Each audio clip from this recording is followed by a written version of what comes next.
Wow. Everybody must have been at the parade today. The ride-in was just a breeze. And, of course, it is a Friday. We got Joe Me the Money. Later tonight, I got bets for you. And we have a ton of sound for you today. There was a documentary that dropped right when we were getting off the air last night. And I've cut it up by each game in the NBA Finals. NBA did a documentary for it. It was a true behind-the-scenes look at the Boston Celtics run to Banner 18. So we'll play that all throughout the show today. Skaz is here. No guests tonight. Just you. Just you guys at 617-779-0985. And we're on YouTube. So join us. It's raining right now. So that stinks. But if you're in the house or you're in your, just hanging out, you went to the parade today and now you're just kind of settling back in, or you're going all night, pop on to YouTube. I watch it on my television. You can also watch it on your phone. You can join the chat on a computer, laptop, whatever. But we are here all night long. And that's where I wanted to start today, was just the parade was a little different for me. I'm sure you've heard my intro once or twice before about my feelings on the parade. And that was from the Patriots when and I want to say it was the one after the Seattle. It just, the traffic that day, the way the city had that thing set up, it was brutal. But today, to be on a Friday, and they closed school for the kids, they had their last day of school on Thursday, I thought that was so cool. It was really good for me to watch it from afar. I didn't want to be there. But as I'm watching it, I go, wow, this is Boston. This is what it's all about. I know it sounds corny, right? It's corny. I've been to probably 5 parades, maybe 6 parades in my life. The last one I went to was 2008 when the Boston Celtics won. Maybe there's something different about a summer parade. I don't know. The Boston Bruins one was fantastic. I was working here at the station at the time. I was brand new here, and it was amazing. It really was. But a Celtics celebration, a Celtics parade throughout the streets of Boston, it hit differently. It was different for me. I don't know. Maybe it's just the next one is always the better one. But, I went to that first Patriots parade back in, it would have been 2002. It was freezing that day, but over 1 million people came out. And what was great was they went to City Hall and they had their speeches. That was memorable to me. I've gone to other parades in the past, and I'm paraded out.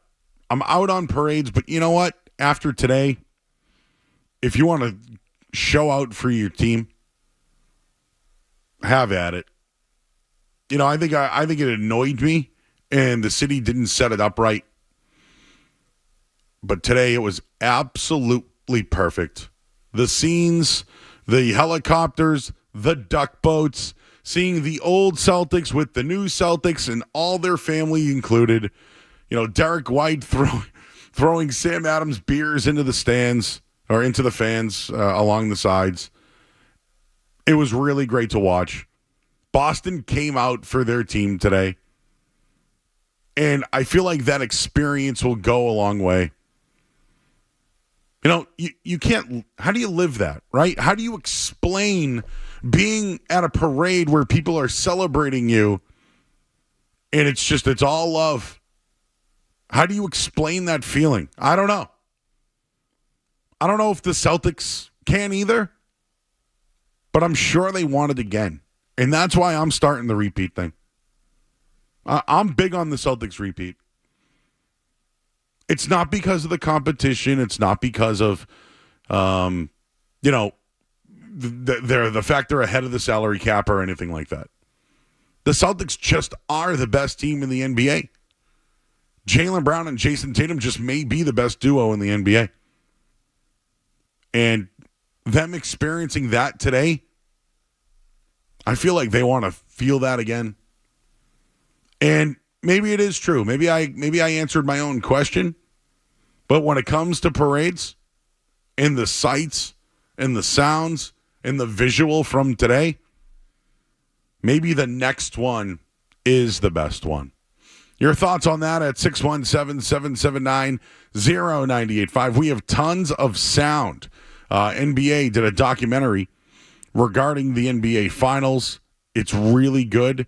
We're going to play you the sound throughout the night tonight. And, of course, if you want to jump aboard, the phone number here is 617-779-0985. We'll touch on some other things, too. I know the Stanley Cup Final is tonight. What's going to happen with Edmonton? Or does Florida win the Stanley Cup? You know, I'm sure for some Bruins fans today watching that must piss you off, too. Right? When's the next Bruins parade? When's the next Patriots parade? When's the next Red Sox parade? Because I'm telling you, if there's going to be another parade, it's probably going to be the Boston Celtics. Hot take, Joe. Yeah, going out on a limb on that one. No, it's fact. I hope this motivates the other teams in town. It's something we saw almost every year, right? Red Sox win in 04, Patriots win in 04. Right? It's happened. 2018, Red Sox, Patriots. I think these teams have motivated each other throughout a 25-year span. So next parade in Boston, who you got?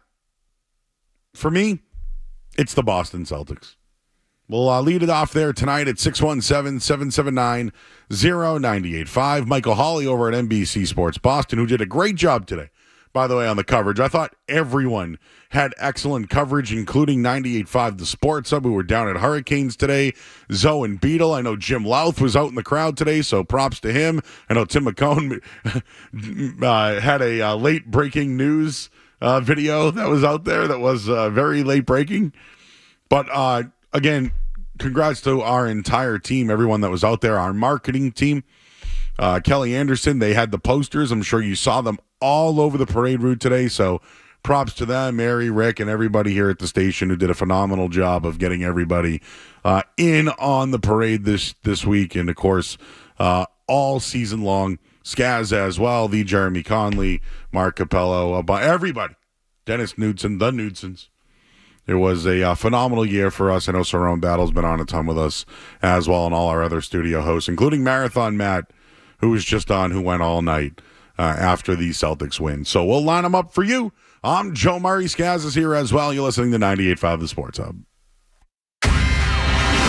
Don't go anywhere. There's more Joe Murray.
All right, back here at 98.5 The Sports Hub. I'm Joe Murray. That was Bob Cousy, who had one foot in the grave and said, win a championship, and they did, and now had a sit-down with Chris Forsberg of NBC Sports Boston and talked about Tatum and Brown. That's where I wanted to go today. You saw him out there. Tatum, keep on disbelieving, right? Jaylen Brown had the shirt mocking Stephen A. Smith. I'm fine if they have a chip on their shoulder, right? I mean, isn't that what you do when you're successful? You have receipts and you chirp, or as they say it on some other shows, blah. Right?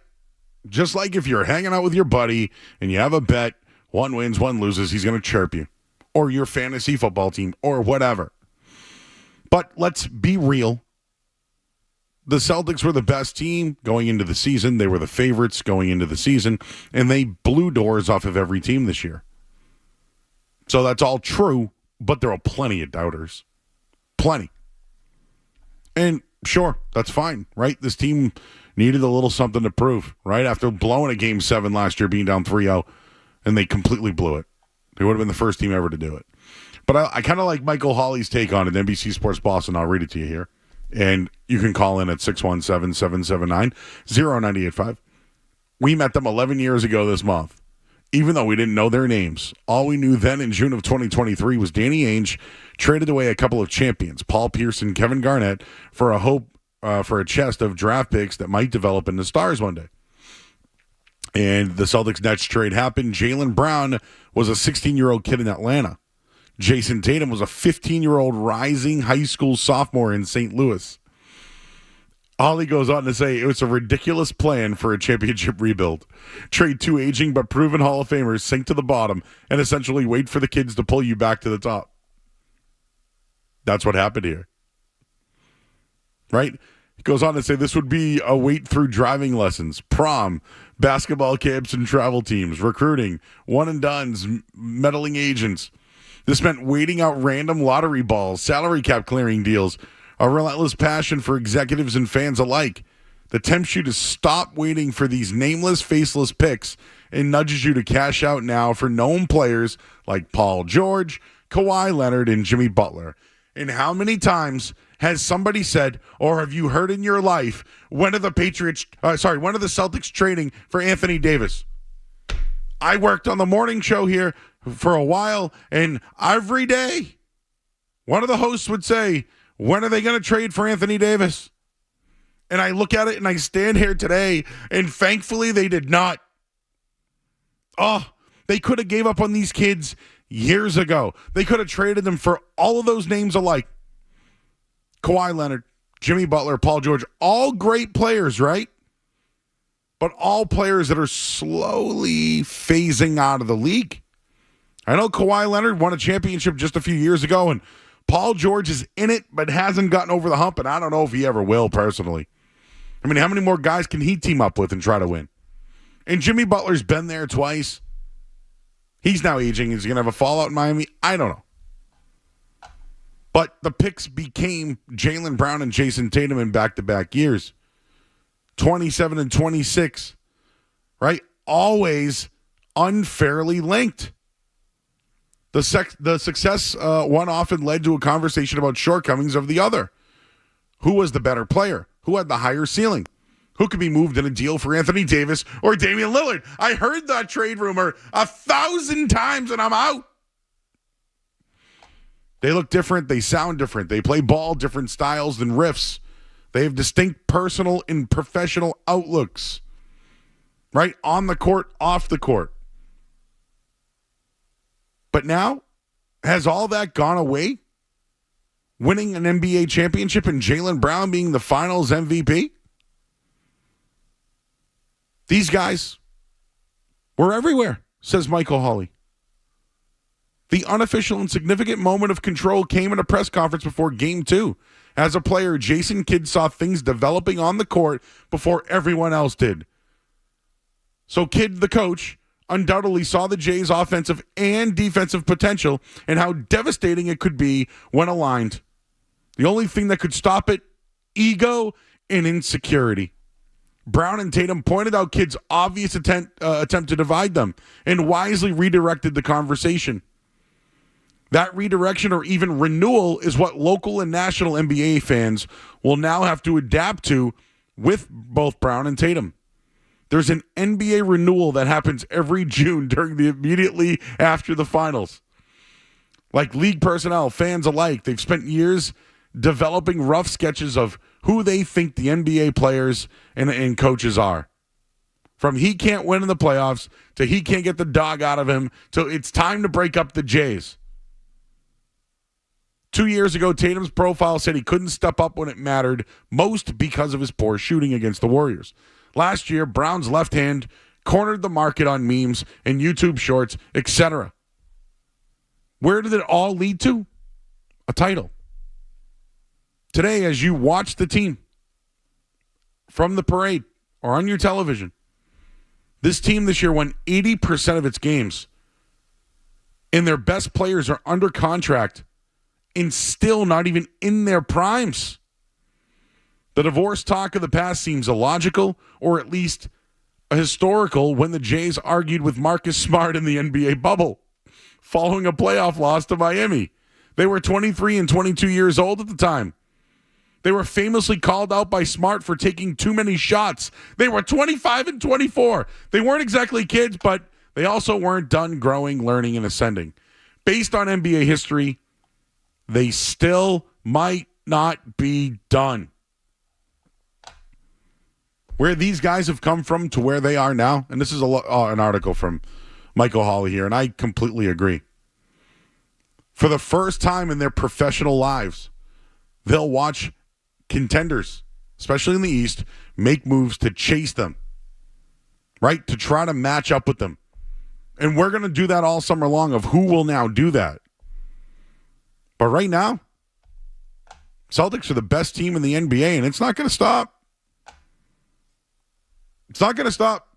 And it's not that I think the rest of the league isn't that good. I just think they're the best. Someone's going to have to get creative.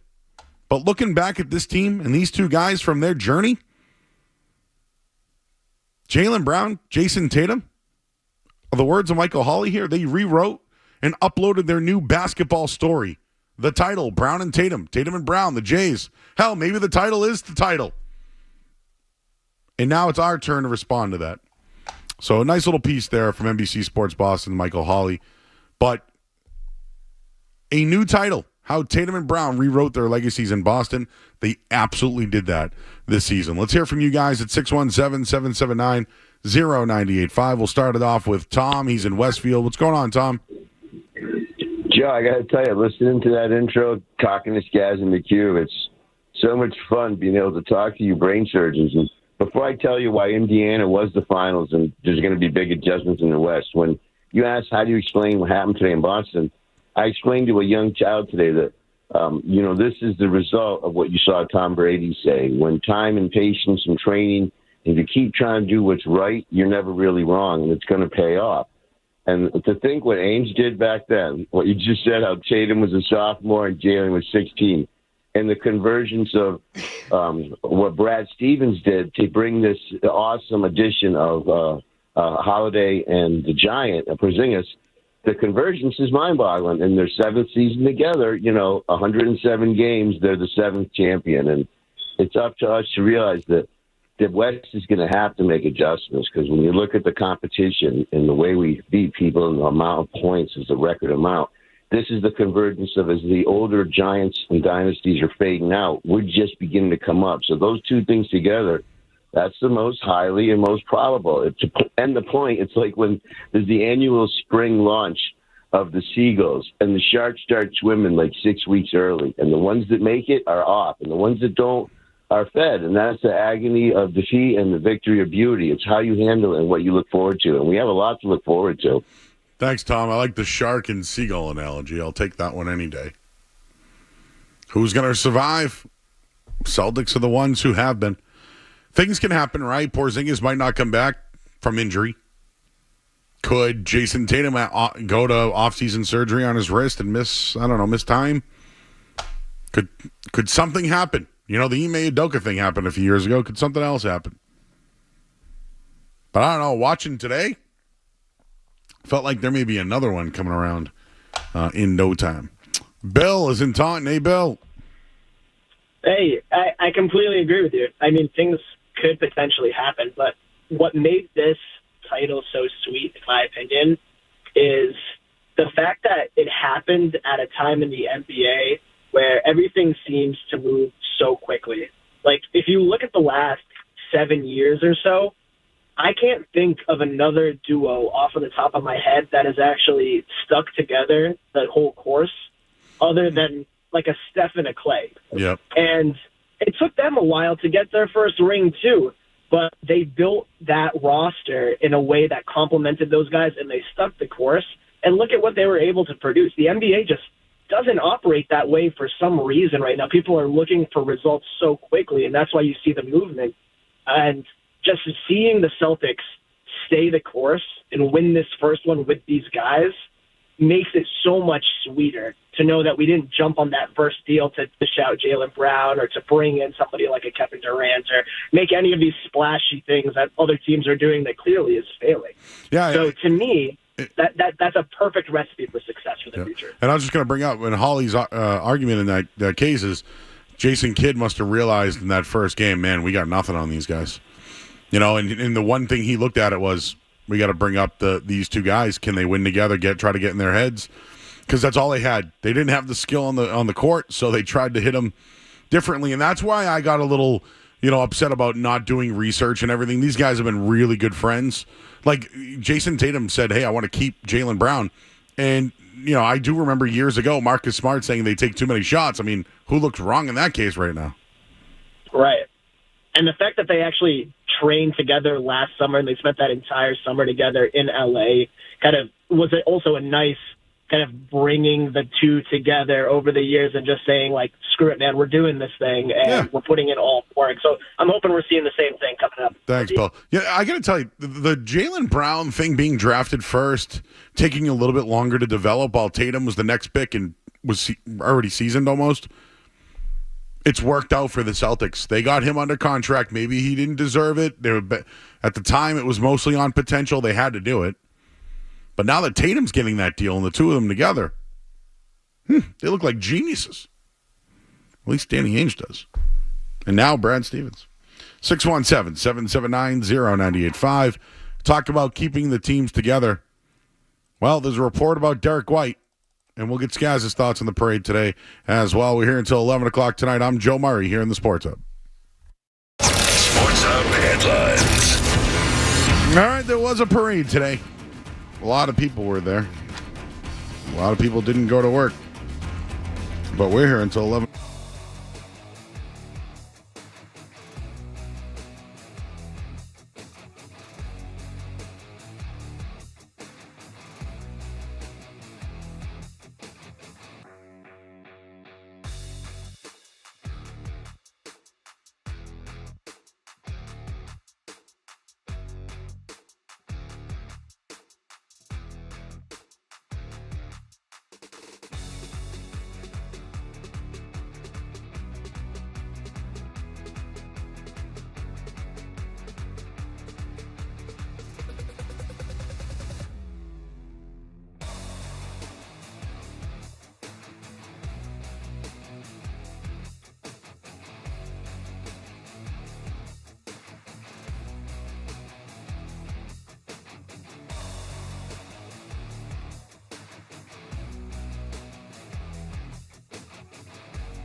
Not to pile on Smart.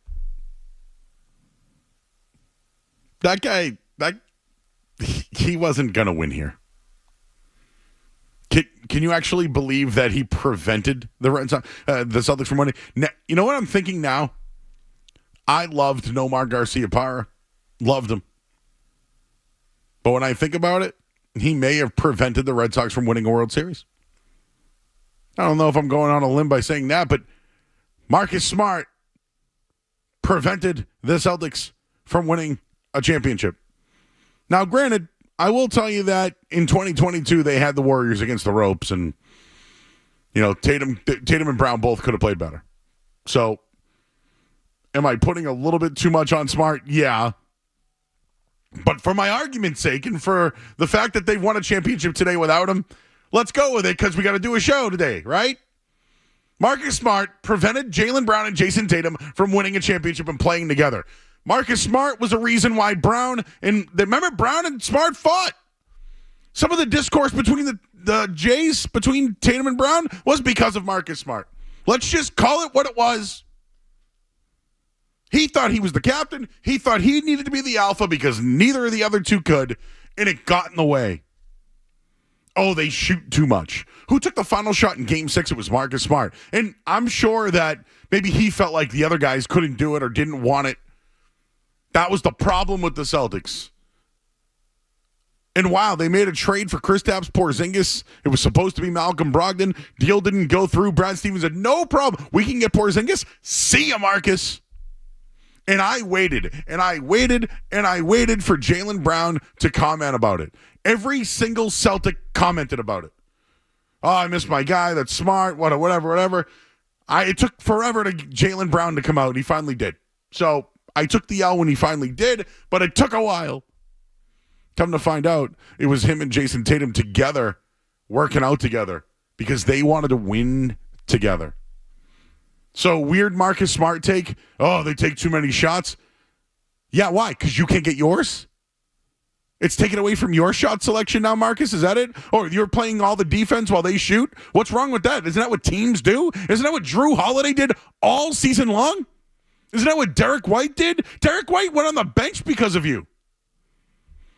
Think about that for a second. Derek White would ride the bench for Marcus Smart. Today, I'm going to pile Skaz today. I'm piling. That guy got in the way of these two. The problems with the Jays was Marcus. He was the problem. Who got in a fight with Marcus? Who was the alpha in that case? It was Brown.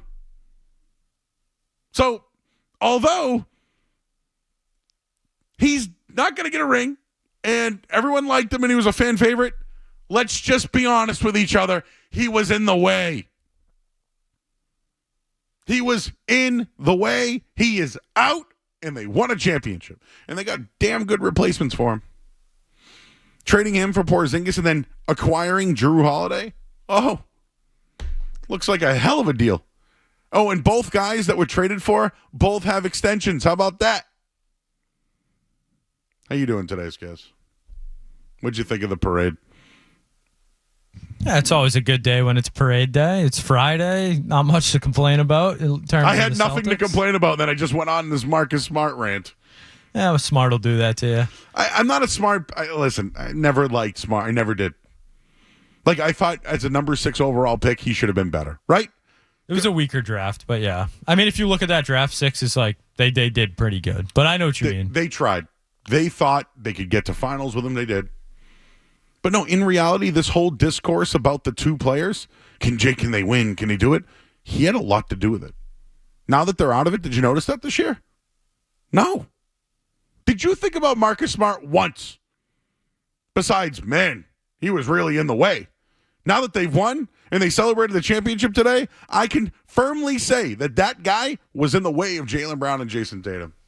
Yeah, and I think that's kind of something that we've been harping on over the last, month and a half. We took some crap for it last night, even, where people have said, the national media, they get it wrong and stuff like that. And I don't think that's really what we were harping on. What we were harping on was the perception of the team and how the Celtics were viewed this season. And I think a lot of the narratives that were around the Celtics and stuff like that were focused on the Celtics teams of years past, those teams that couldn't get over the hump.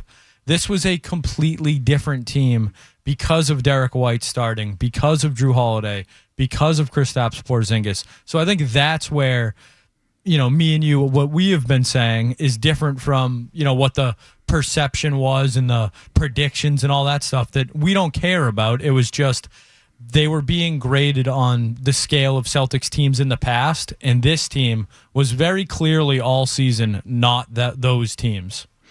Yeah, this one in the chat too. Marcus Smart's a slightly more talented Pat Beverly. I don't know. Here's another one. Would you rather Marcus Smart or 4 playoff games of Kristaps Porzingis? Think about that for a second. 4 playoff games of Kristaps Porzingis or Marcus Smart.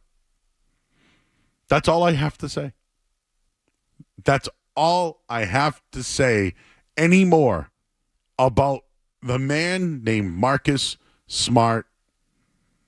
617-779-0985. We're here until 11. Yeah, we're here until 11 o'clock tonight. It's been a long week, everybody. Ready to call it? We're riding home with you. We're riding into the weekend, everybody. We're going to do it together. And we have plenty of sound tonight. And your calls. Let's talk to John. He's in the car. Hey, John. Hey, what's going on? So I'm not the biggest Marcus Smart guy. I kind of advocated for him to get out of here. But so, how Al Horford comes back on a cheap deal, knows he's going to be, the backup guy. You got Kristaps coming off the bench. Played his role great. Started some of the games, whatever. But if Marcus Smart was to come back, you know what I mean, maybe a year, 2 years, ends up being on the bench, would you take him then if he knew his role, or would you be like, no, cancel the locker room, not a chance? No, no, nope. The Celtics like to shoot the 3-point shot, and to be fair, let Marcus Smart basketball reference. Because on this show, we like to use facts, stats, and accuracy. So let's pull up this season. Marcus Smart in Memphis, had a tough year, right? Didn't play a lot of 20 games. So this season, from 3, he shot 31%. That wouldn't be good on this Celtics team, right, guys? 31%. So he shot 33% last year in Boston. 33 the year before that, 33, 34. So he's a career 32% three-point shooter. And if we look at the Celtics 2024 stats, I just think that he's not a accurate enough three-point shooter to be on this team. And I think they have enough guys who can defend. I mean, I guess it's easy to say you can't have enough guys, but I don't know. Way I look at it, 3-point percentage this year for the Celtics. Drew Holiday was 43%. Are you kidding me? Sam Hauser was 43%. Al Horford was 42% this year. Derek White was 40%. Svi Mikhailuk was 39%. Peyton Pritchard was 39%. Jason Tatum shot 38%. Porzingis 38%. Jaylen Brown shot 35%. Go figure. Jaylen Brown was the lowest three-point shooter of the starters. But you want Marcus Smart back at 32%? Out. The defense isn't worth it. Steven Peabody, my guy. What's up there, Race? How you doing? Good, dude. I was walking around looking for you in rafters the other night. Yeah, no, I'm downstairs on level 6, unfortunately. They had me up at 9. Well, you had a good view of the game, that's for sure. I saw a total of 8 total minutes of the game, but you know what? It was all I needed to see. Yeah, well, I watched the last 3 minutes of the game, and that was exciting for me. First of all, I want to thank you and Cerrone the other night after the game. And Skaz. As I got to drive home and, listen to you guys report the game and things like that. Naturally, I can't watch the whole game, but I saw the most important part. And why can't the Celtics add to this team next year. I don't know who free agents are. I don't know who they're really going to need. Didn't Brad Stevens make a lot of trades and stockpiled a lot of second-round picks that maybe he could entice somebody to give up? Listen, Steve, if there's a will, there's a way, but I do think your top 6 is back. Well, that's all I need to know because I enjoyed working into June. I know. Hey, let's do it again next year, Steve. All right, buddy. Appreciate Have you, a good summer. You Talk too, to you buddy. soon. Take care. I was looking for Steve the other night. Didn't see him up there, though. Oh, Greg is in Lincoln. Hey, Greg. Hey, guys. I want to preface this by saying I love Jaylen Brown. I think his ceiling is truly a top 5 player because we've seen what he brings. But I want to get your opinion on what you think his flaws are. And to me, like, his handle hasn't gotten quite there yet. Like, if he's forced into ISO ball, I think that's where he has a ton of room to grow. And, like you just said, like, from three-point land, 35% of the time he works all the time. That's something he's got to keep working on. But, like, I want him to have that Rocky 2, Rocky 3 mentality. Like, he just got knocked out by Clubber Lang, or that, like, Apollo Creed just got killed by Ivan Drago. He's got to come back with that fire. All right, man. Well, one point that you made that I think is interesting is, maybe Jaylen Brown's not there with his handle yet. And certainly Jason Tatum didn't shoot as well. Don't you think that they're going to be better after this point? They should be better.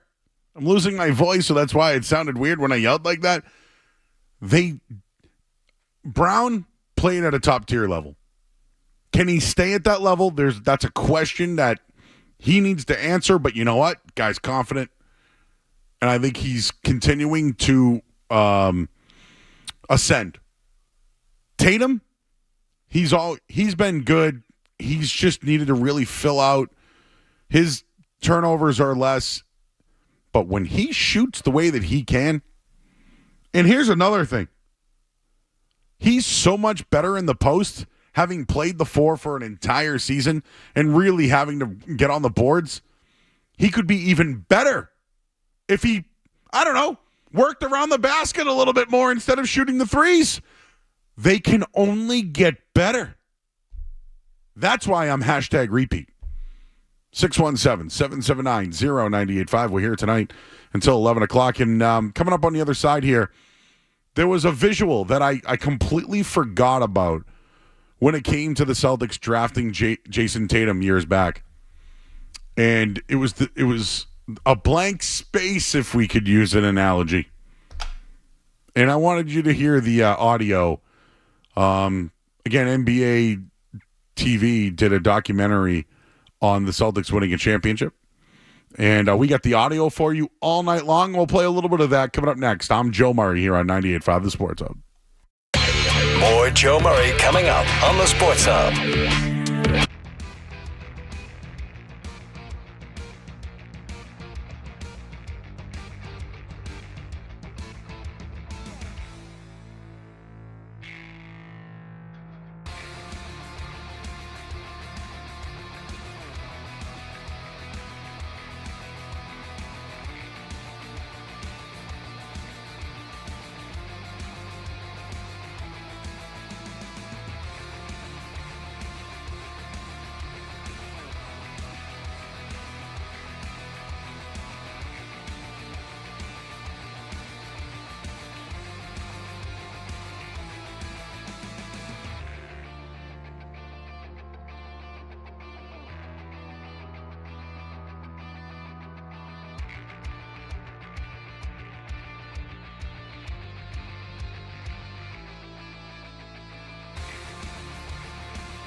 So when you look at that blank banner up there, what does that mean to you?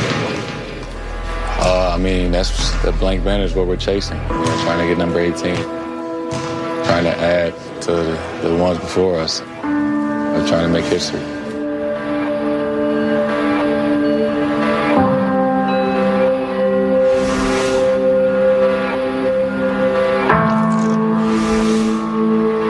It's been 10 days since the Boston Celtics last played.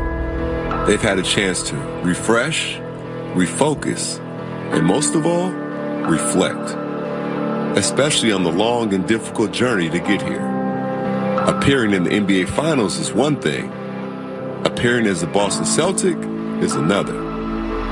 17 NBA championships. It's all over. Anything's possible! A world champion. Countless retired numbers of so many of the game's greatest players. But with all that glory comes expectations. Honored to meet you. You too. So good to see you. I'm looking forward to seeing you. Me too. When the core of this team began forming in 2016, many thought an 18th banner was only a matter of time. We could win the championships. I think that's the goal. I think everybody's striving for that here in Boston. So it's up to us. And over the years, they've enjoyed success. Throws it down! Wow! An unbelievable run, but it'll end in disappointment.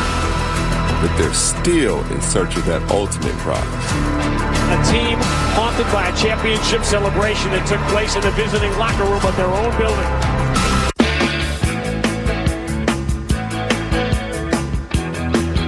That's the beginning of that documentary. It's on the YouTube page. If you just go to YouTube and then search the NBA. I watched it when I got home last night, and I was hooked. So today I felt like, all right, well, let's watch it. It's called Chasing History, the story of how Jason Tatum and the Celtics secured the franchise's 18th NBA title in the 2024 NBA Finals, and it pretty much goes start to finish. And I wanted to just bring up that banner, that blank banner that was in the old gym. I remember that. I remember that moment. I remember that's what they did. They wanted to get rid of all the old stuff, but just put the blank banner in there to show them that that's the next one you should worry about. And it's come full circle for me because last night I had this feeling of, Tatum and Brown now been here 7-8 years, and a lot of the Celtics is about their history, right? I mean, Bill Russell's one of the greatest of all time. They've named an award after him. The Larry Bird Award is named. I mean, those are two of the biggest figures in Celtics history. And, just 16 years ago or whatever, in 2008, Kevin Garnett, Paul Pierce, those are the guys they traded to acquire these picks and select these guys. They came full circle. But now I feel the former champions now with this group of champions. Yep, they're their own, and they have more that they can write. Something that Garnett and Pierce couldn't do. Something Larry Bird did 3 times. Something Bill Russell did a bunch and then was the coach's final year in 1969. I mean, Havlicek did it. All these other guys did it. Now Tatum and Brown have done it as well. And that empty banner that was in that old gym, you can now put 2024 NBA champions. Your thoughts at 617-779-0985 and more of this Chasing History documentary. Kristaps Porzingis obviously was going into the series and had injury concerns. They highlight the whole entire process in his game. We'll give you that coming up on the other side. We'll tell you what's going on in this Red Sox game right now in Sports Hub Headlines. From the Town Fair Tire Studios, the only place to hear the local call of the game is right here. Sack at the 15. WBC-FM at HD Austin. Austin's home for sports. 98.5, the Sports Hub Beasley Media Group station. Sports Hub Headlines. All right, tonight, Panthers and Oilers. Florida leads the series 3-2.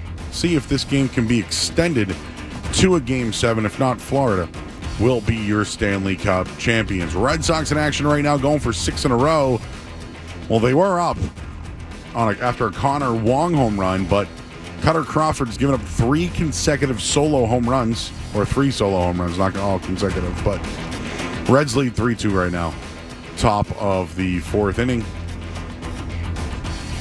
And at the Travelers today, Tom Kim has a 3-stroke lead right now over Scotty Scheffler. Headlines are brought to you by Safety Insurance, providing comprehensive coverage for your auto, home, and business. Ask your independent agent about safety. I'm Joe Murray. Your next update in 30 minutes. Here we go. Boom. I win. Boom. Yeah. Hit somebody. We've got a passion for Boston sports. Get angry. 98.5 The Sports Hub. A team haunted by a championship celebration that took place in the visiting locker room of their own building.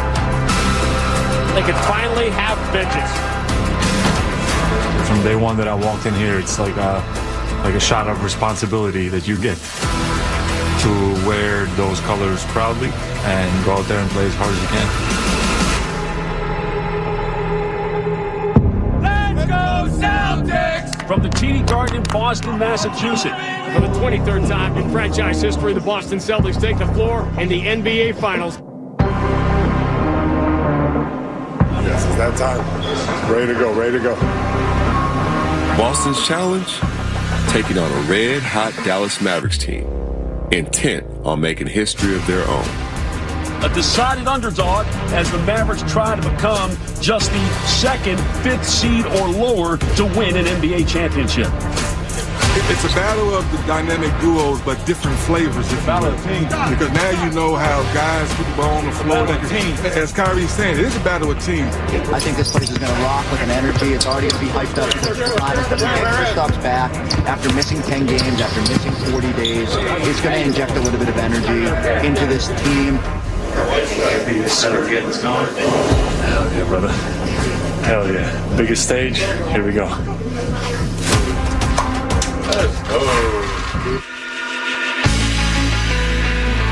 That's how it all starts out. It's Tatum and Brown together, like, let's go, guys, let's set it off. And then it's Kristaps Porzingis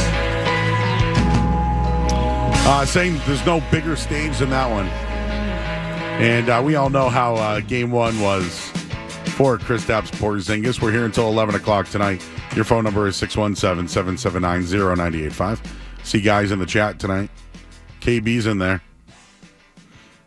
We got a couple of guys rolling them up tonight, Skaz, celebrating in a different way. Right? Sitting on their back porch, having a smoke. Not bad. Not a bad way to listen to the Joe Show on a Friday night. But Skaz, the parade today, I know I just went on a rant about Marcus Smart a little while ago, but you just sent something over to me that I did not know. And I do want to play some of that Porzingis stuff from game one in just a little bit. But so I was looking at 08 team members that were on their boat today, and I don't have a problem with legends coming back. Like, I didn't expect, Larry Bird or Kevin McHale or Robert Parrish to be on a boat. I didn't expect that today. And I did see Robert Parrish. He's in this documentary, by the way. Robert Parrish says while he's sitting in a seat, hey, they only remember you if you win a championship. They won't remember you for anything else.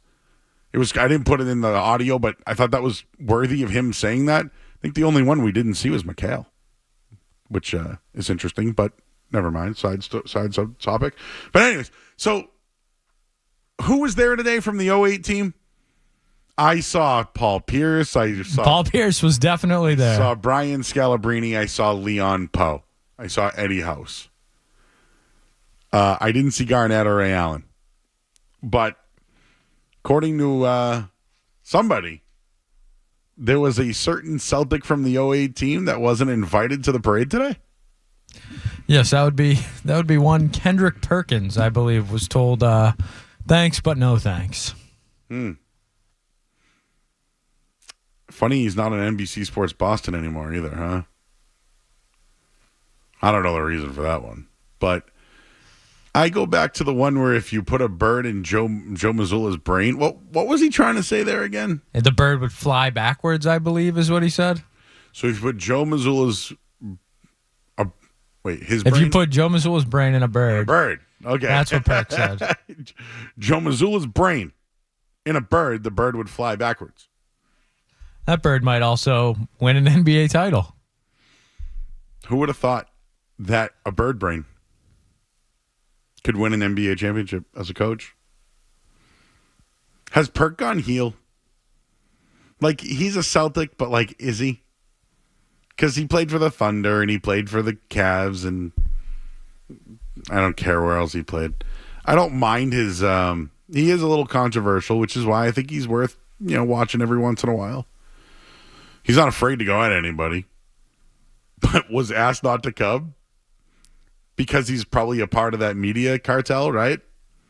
It's fair to call it that, the cartel that picked against the Celtics, which is fine if you want to pick against the Celtics. That's fine. You're just wrong. And maybe you didn't watch all year that they were the best team, but whatever. It's okay if you want to go the other way. But who was it who said that he was not invited? I believe it was on NBA radio. It was the Scal and Frank Isola podcast, I believe, the starting lineup. So Scal is saying Perk not invited. Or it was on a podcast that Scal was on. Whatever. If it's true or not, I'm in. Brian Scalabrine just went on the radio and said that the Celtics don't welcome Kendrick Perkins back like they do for the other former players. That was the tweet from earlier. Oh, you got that? Let's hear it. Brew and everything like that. Leon Poe? Funny about Leon Poe? I think so. Kendrick Perkins? Saw me on the court. No. Kendrick Perkins there? No. What do you mean no? What do you mean no? Not really an open arms thing with Kendrick Perkins. I know. It's the fact. There was like a really deep voice guy. You hear that? It was Perk. It was Perk. They were using Perk drops. Him saying hell no. Hell no. Okay. So, yes, that was the starting lineup on NBA radio, Isola and Scal, I believe. How do you feel about that one? I'm fine I think it's kind of funny. Why would Perk want to be there? Yeah. Probably just because he's a media clicks guy now. He could tweet clout out. chaser. Yeah, exactly. Like, at least Paul Pierce bleeds green, Max. Like, Scal, Eddie House, Leon Poe. At least, like, those guys. You want to call them green teamers? You want to call us green teamers? Look at those guys. Like, you know what? Those guys are, like, made green teamers, by the way. Like, Leon Poe, one great game, right, in a playoff, made. Eddie House hits threes, made. It's just... I mean, Sam Hauser took his shirt off today. It's made now, right? Peyton Pritchard plays 4 seconds in the last game, made. Perk will be just fine, though, right? He'll be just fine, not at the parade. Just thought it was funny he wasn't invited. 617-779-0985. We got some from Porzingis sound for you coming up in a minute. But Kevin's in the car. He wants to get in on Marcus Smart. What's up, Kevin? Hey, Big Joe. How are you tonight? Absolutely fallen in love with your show over the last month or so. Nice. I'm so thrilled that one of you guys have finally called Marcus out on the carpet. It was such major addition by subtraction getting rid of him. Watching him flop around the floor and bitch and moan all year long, it was just too much. And if you go to a lot of games, I'm blessed to be able to go to a lot. He's unbearable. I mean, and the day they traded him, I was more than ecstatic. And the other guy you haven't mentioned, getting rid of Pantload Williams, another whining dog. Whining dog. Let's not do revisionist history. Rob Williams was never a whining dog or anything like that. He just wasn't healthy.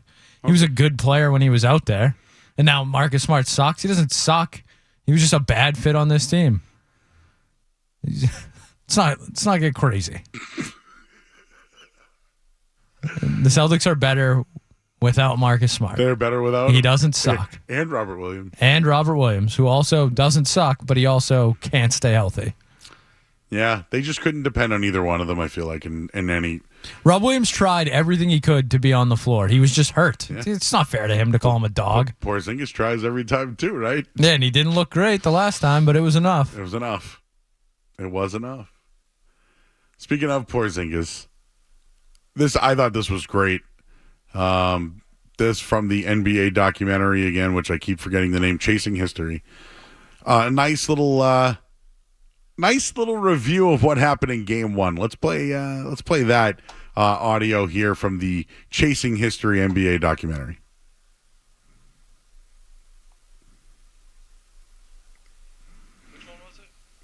And this one was the now let me just set this up one more time here because this was so when they did the documentary, they had a bunch of things. So we did the banner one coming up just a little while ago with that empty banner that was in the old gym. But this one here, and I just had it here and I just lost it here. But this one would be the Celtics, the Porzingis return. My bad, the Porzingis return in Game 1. Let's hear that one. We're really back. We gotta be ourselves. Do what we do. Have fun. Everything gonna be all right. Here is Porzingis trying to pivot on Lively, moving to his left. Turns the corner, got to the rim and dumped the ball. That's a terrific move by Porzingis. You wanted Porzingis to look healthy, look comfortable, make shots. You got what you wanted. Got some great shots out of there with our boys. Fight for spacing, defense, principles. All right, let's go. Irving blocked by Porzingis. He's doing it all.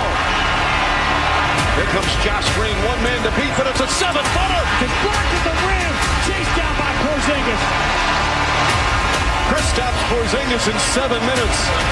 11 points, 3 rebounds, and 3 blocks. KP steps into a three and knocks it home. Welcome back, Kristaps Porzingis. Stop, KP. So far, so good. Obviously, long game, long series. But, good to see Porzingis back. We control the game with our defense, all right? That's a great job there. They've been down 17, so we can't relax in our shot selection.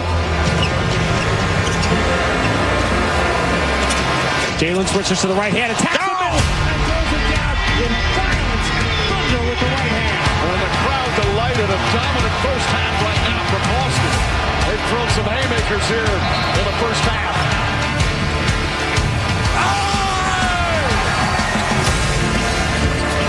Porzingis catch, deep three, got it. Are you serious with this return for Porzingis? 7 of 9, 2 of 3 from distance, 18 points in 11 minutes. That was the return of one Kristaps Porzingis, and at the end, there's more on that one coming up in just a little bit, but he was pumped. And just think of that. The guy didn't play in how many games? Came off the bench for the first time.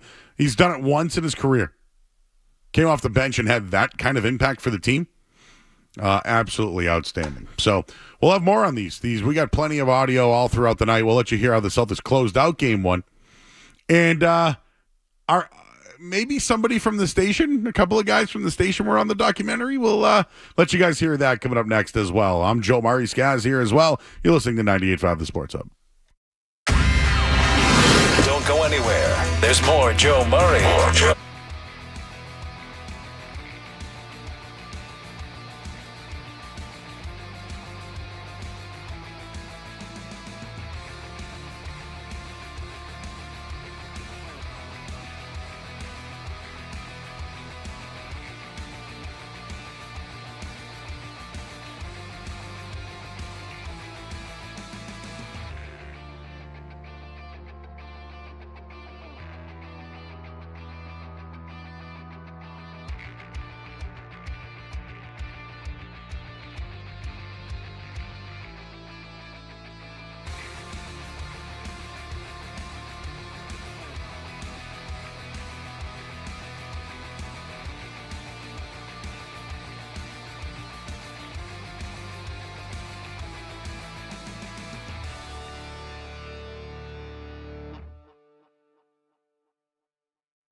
Murray gets you right through the night. I actually spoke with women today. On the Sports Hub.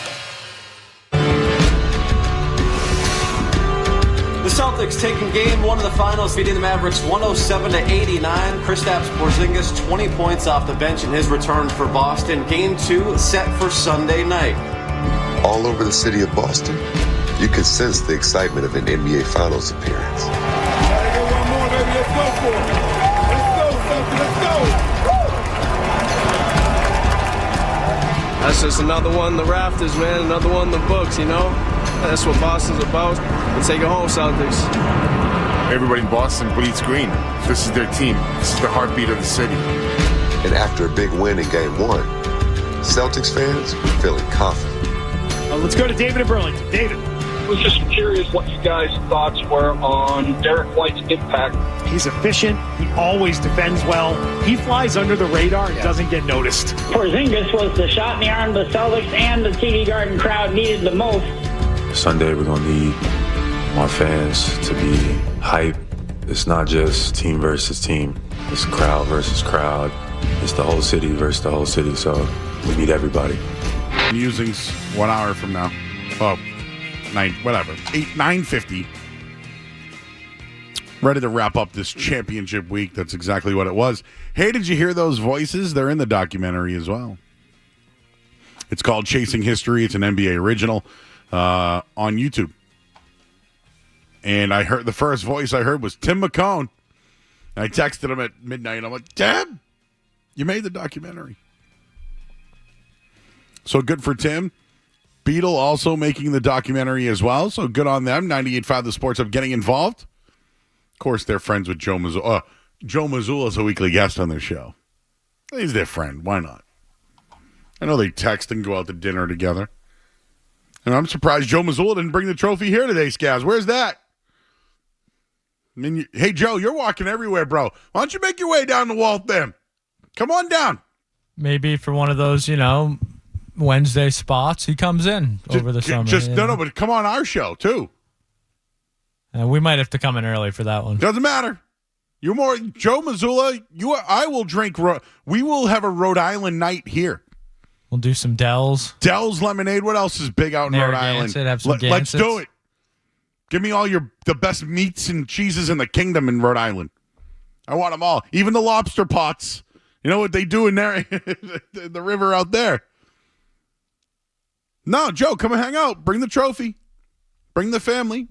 You're a golfer. We got golf stuff right here. Come hang out. We won't even talk sports, you and I.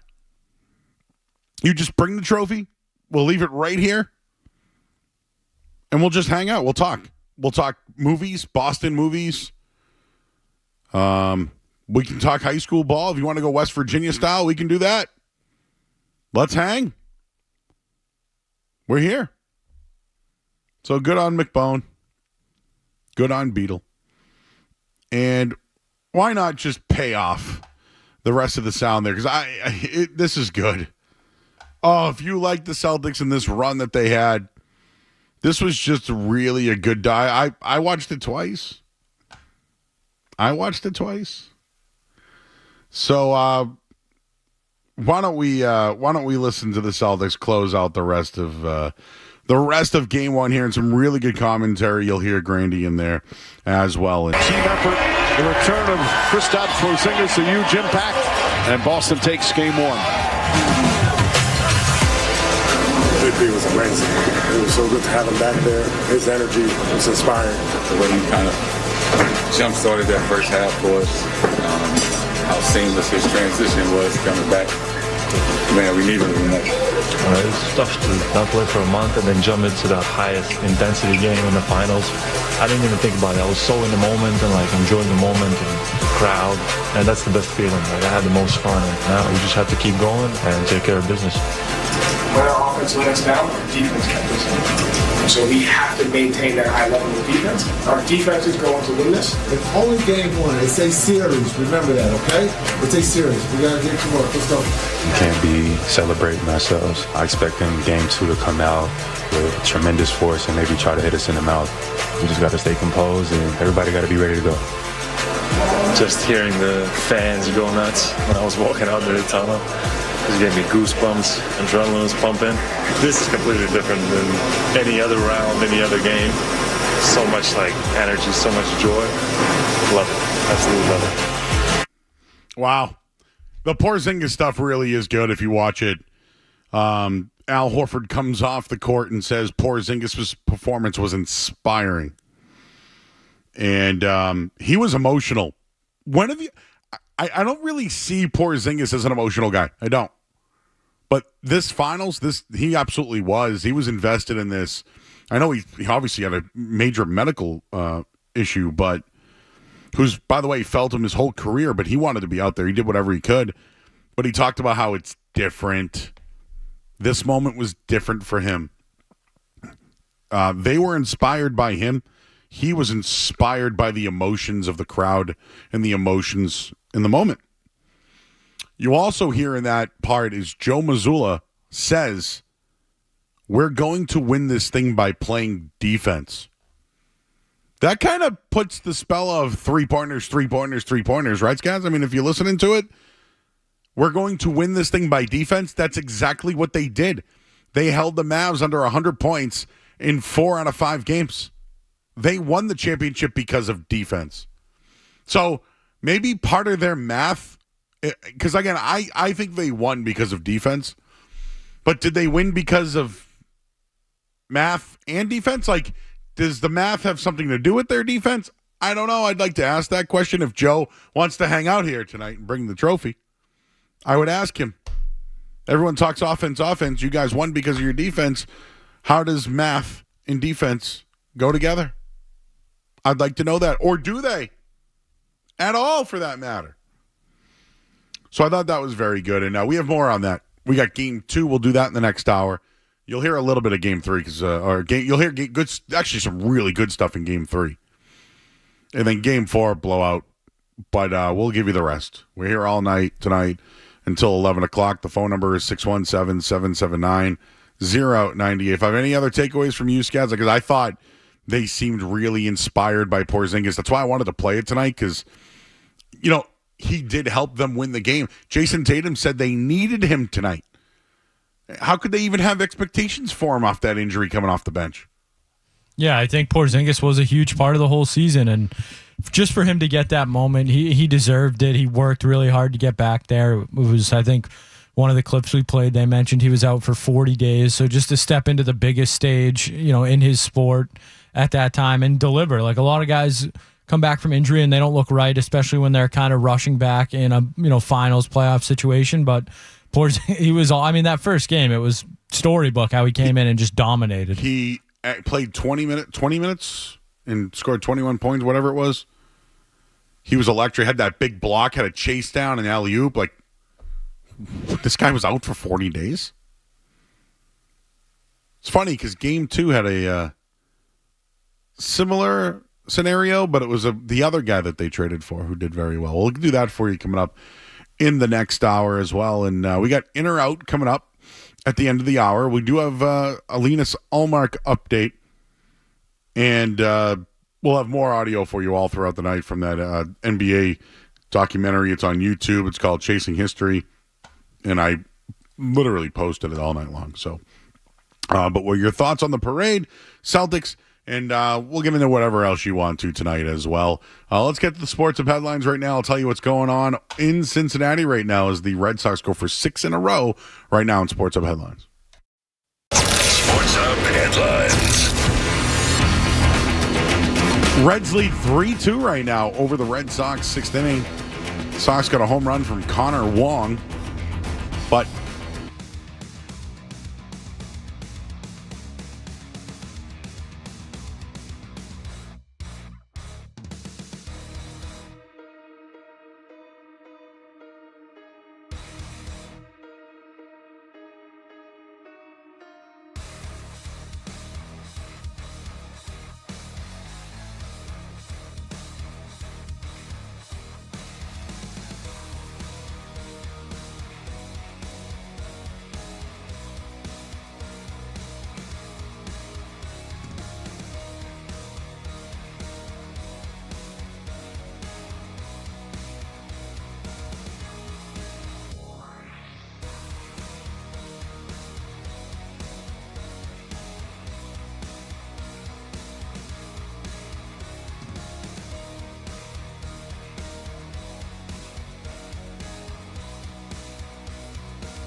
Not really sure where this one came from for me. I'm not. Please don't think I'm one of these guys that just is going to hate on the Patriots, because I'm not.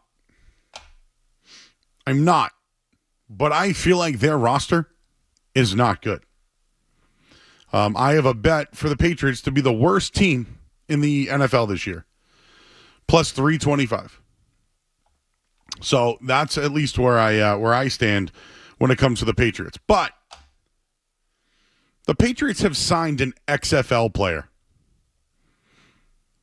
And I'm gonna pull this up because I sent this to Skaz earlier today, and now I need to, because I had a take on it, and I want to get all my take together when I originally saw it.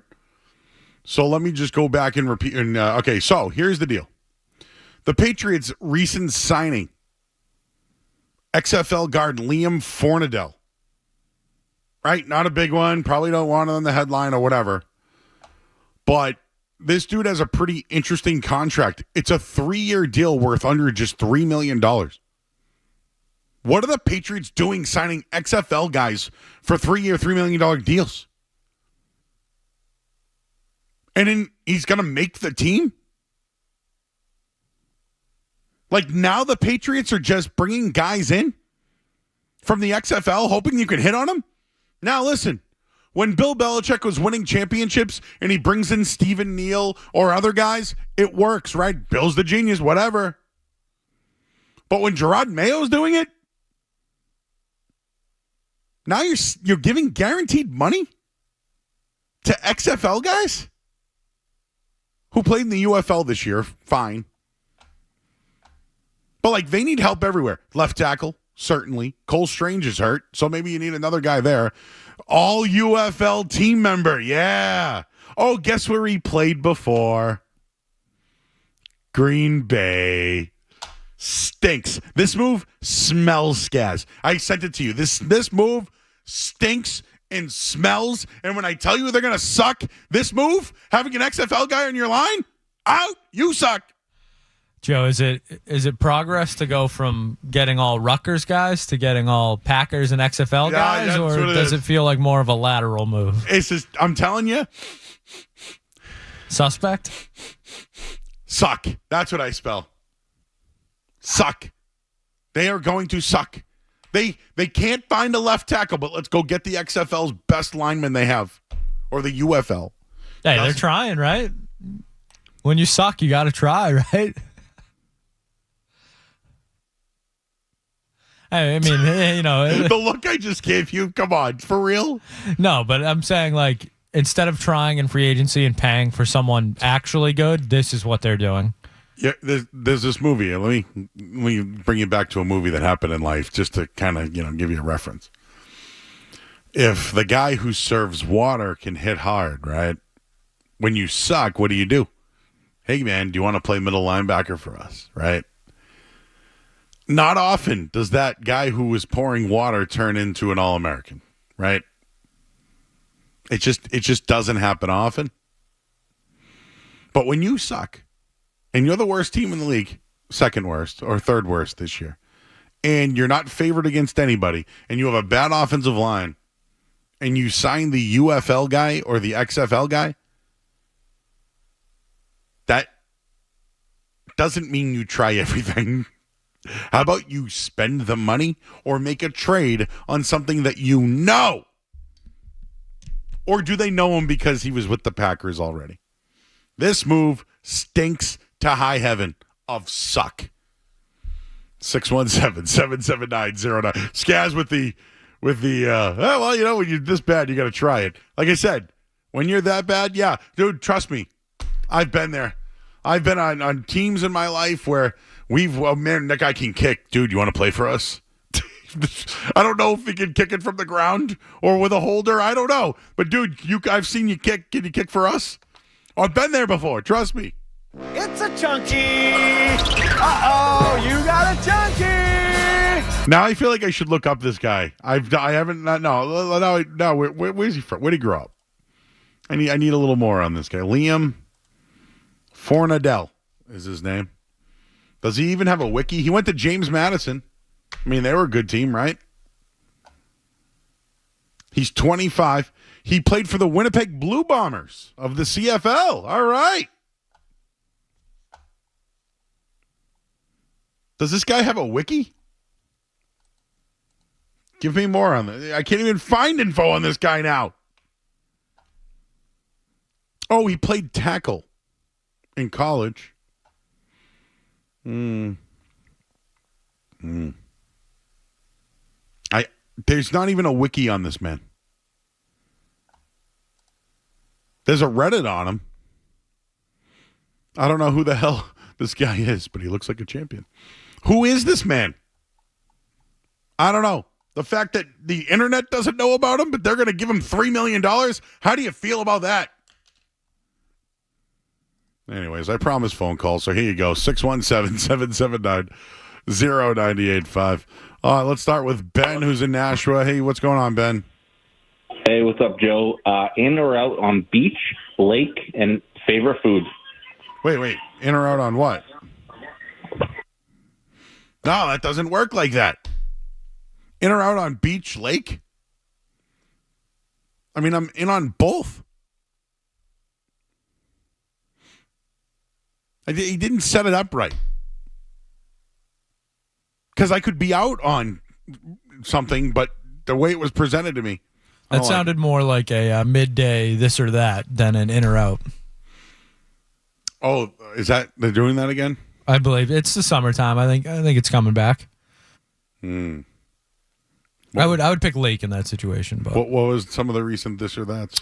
It was what did I see? I think it was iced tea versus lemonade was one I saw this week. What would I give you? It's got to be iced tea. I'm an Arnold Palmer. Oh, that's true. Half and half. I do both. Yeah, why not both? I'm a Arnold Palmer all day. I will drink Arnold Palmers all day. Now listen, before I used to really watch the sugar. Now I need a little bit of sugar in my life. So that's why I go half and half. I go lemonade. The iced tea, though, no sugars. Brent's in Haverhill. Hey, Brent. Hey, Joe. How are you? Scott, how are you, man? Man, we're hanging in there, dude. Attaboy. I was just thinking, and also food-wise, this isn't my main topic, but server and bartender here. But they have a huge rebuild. They are not. I'm guessing that they capitalized on their draft capital. That even though the Unified Football League, whatever it is has guys that are trying to make the league, it's hard to pull from anywhere else. So maybe this is a Wolf thing, not even a Mayo thing. Sure, but dude, doesn't it reek of stink? It does. Just go out and find a guy. Go trade for a guy. Identify a guy. You just drafted two of them. I totally agree with you. But whatever their reasoning is, Brent, here's what you're doing. Here's what you're doing. And Skaz, I think, might have been joking, I hope. But you're like, well, they got to try something, man. Where else are they going to pull from? The draft or the rest of the league? Because you know what? The Patriots, hang on real quick. I've wrote an article about this, and I've been consistent about it. The Patriots, right? The rest of the league's trash has been the Patriots' treasure, and that's trash. So now you're going to go to the UFL? Now you're going to go to the UFL? 1,000% I agree with you. We've been season ticket holders since '93. And you're not wrong. I'm not disagreeing with your point whatsoever. But they had so many holes to fill because how old the whole team got that it's going to take years anyway. But maybe they're just taking a chance to find if someone in those leagues have something to give. I don't know. Yeah.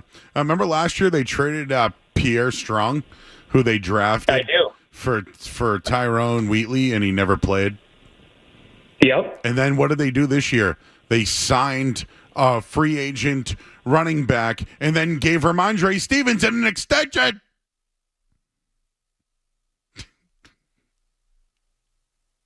I didn't realize I had this pent up Patriot stuff in me today.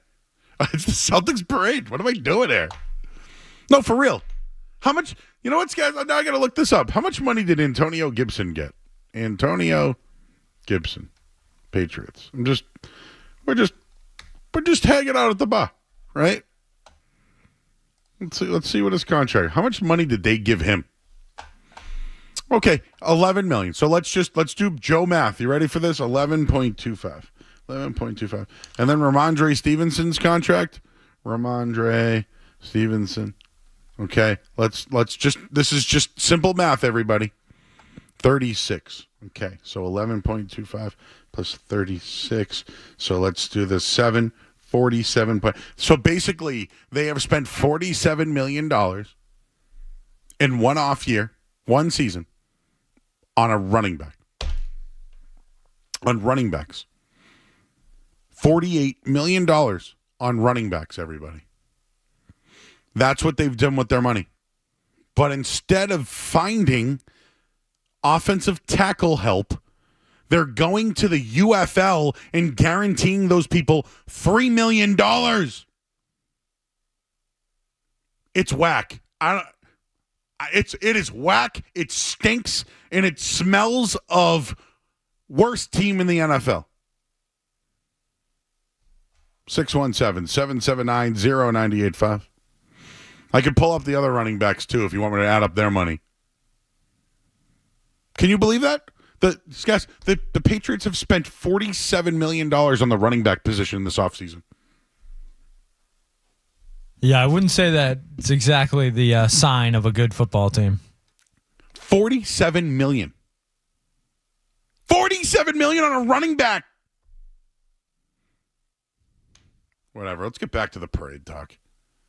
Just had to throw that out there. Nick's in Texas. Hey, Nick. Hey, Joe. What's going on, man? How you doing? What's up, buddy? Hey, so, great Waterboy reference. Gotta remember the Big Show was Captain Encino in that. Oh, yeah. Oh, Captain Encino. Yes, that's right. And he called in and he goes, hey. And then when he was in practice, he goes, just fake like you're Captain Encino. And he did the little poke. Captain Encino shows no mercy. He shows no mercy. Yeah, and he was like, how old are you? Oh, I'm like 13. What are you, like 13? No, I'm like 35. And he just starts dying laughing. That's good. It's great. But it's a reference, right? I mean, listen. Yes, sir. This guy was the best in the UFL, so why don't you give him $3 million? Never mind. It's Friday, and the Patriots aren't playing, and the Celtics. Yes, sir. So I got to watch the parade. Nice celebration for the Celtics. I mean, I think me and my wife and my son watched every single game. First time I think I've ever done that with a basketball season, but they were was awesome, wire to wire all year. Wire to wire all year long. Were you at the parade? No, you're in Texas. How? Yeah, I just relocated from Winthrop. Oh, Winthrop to Texas, huh? Yeah.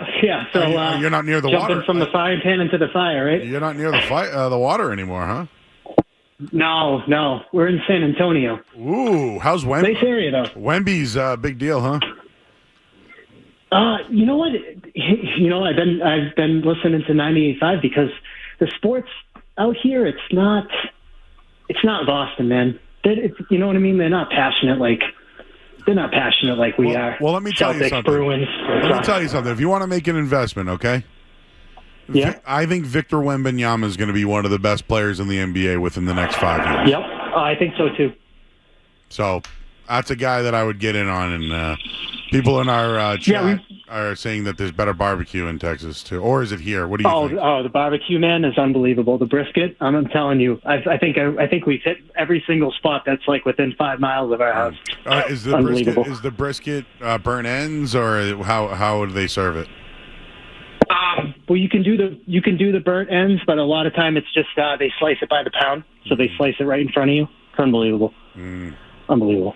Yeah. What are your favorite sides with brisket? Oh, so they make this. It's a sweet potato casserole, and it has almonds and stuff. Almonds and brown sugar. It's like eating like pie. It's unbelievable. I like pie. Yeah, who doesn't, right? And the macaroni and cheese. Always got to go with the mac and cheese. So casserole and mac and cheese, huh? Yeah. So, like, well, it's like, because you can have, like, dessert, too. I don't know if you ever had that banana pudding that they have down in Texas.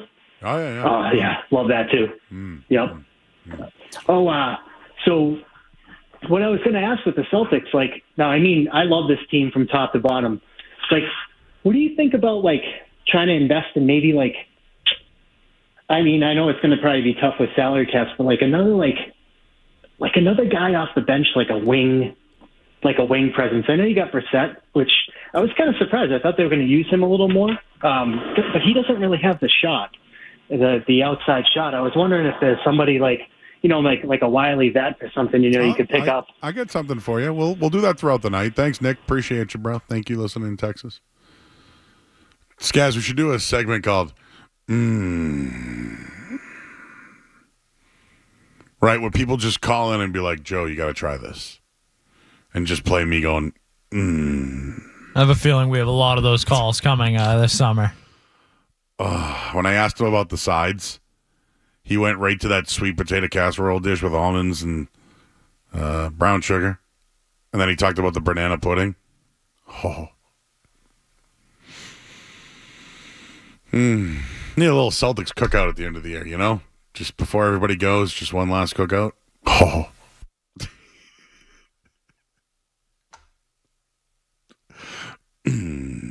Oh.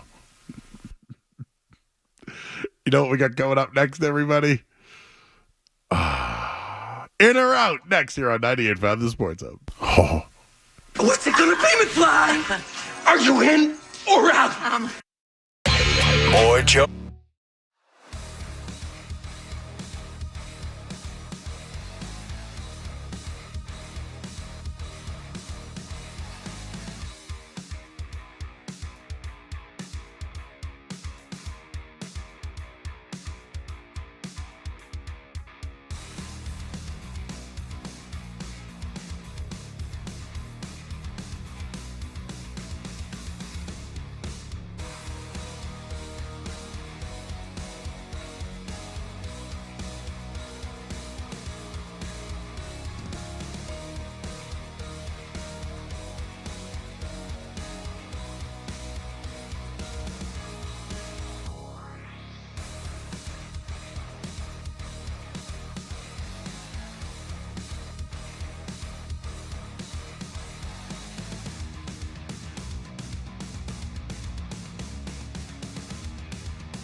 Everybody knows Joe.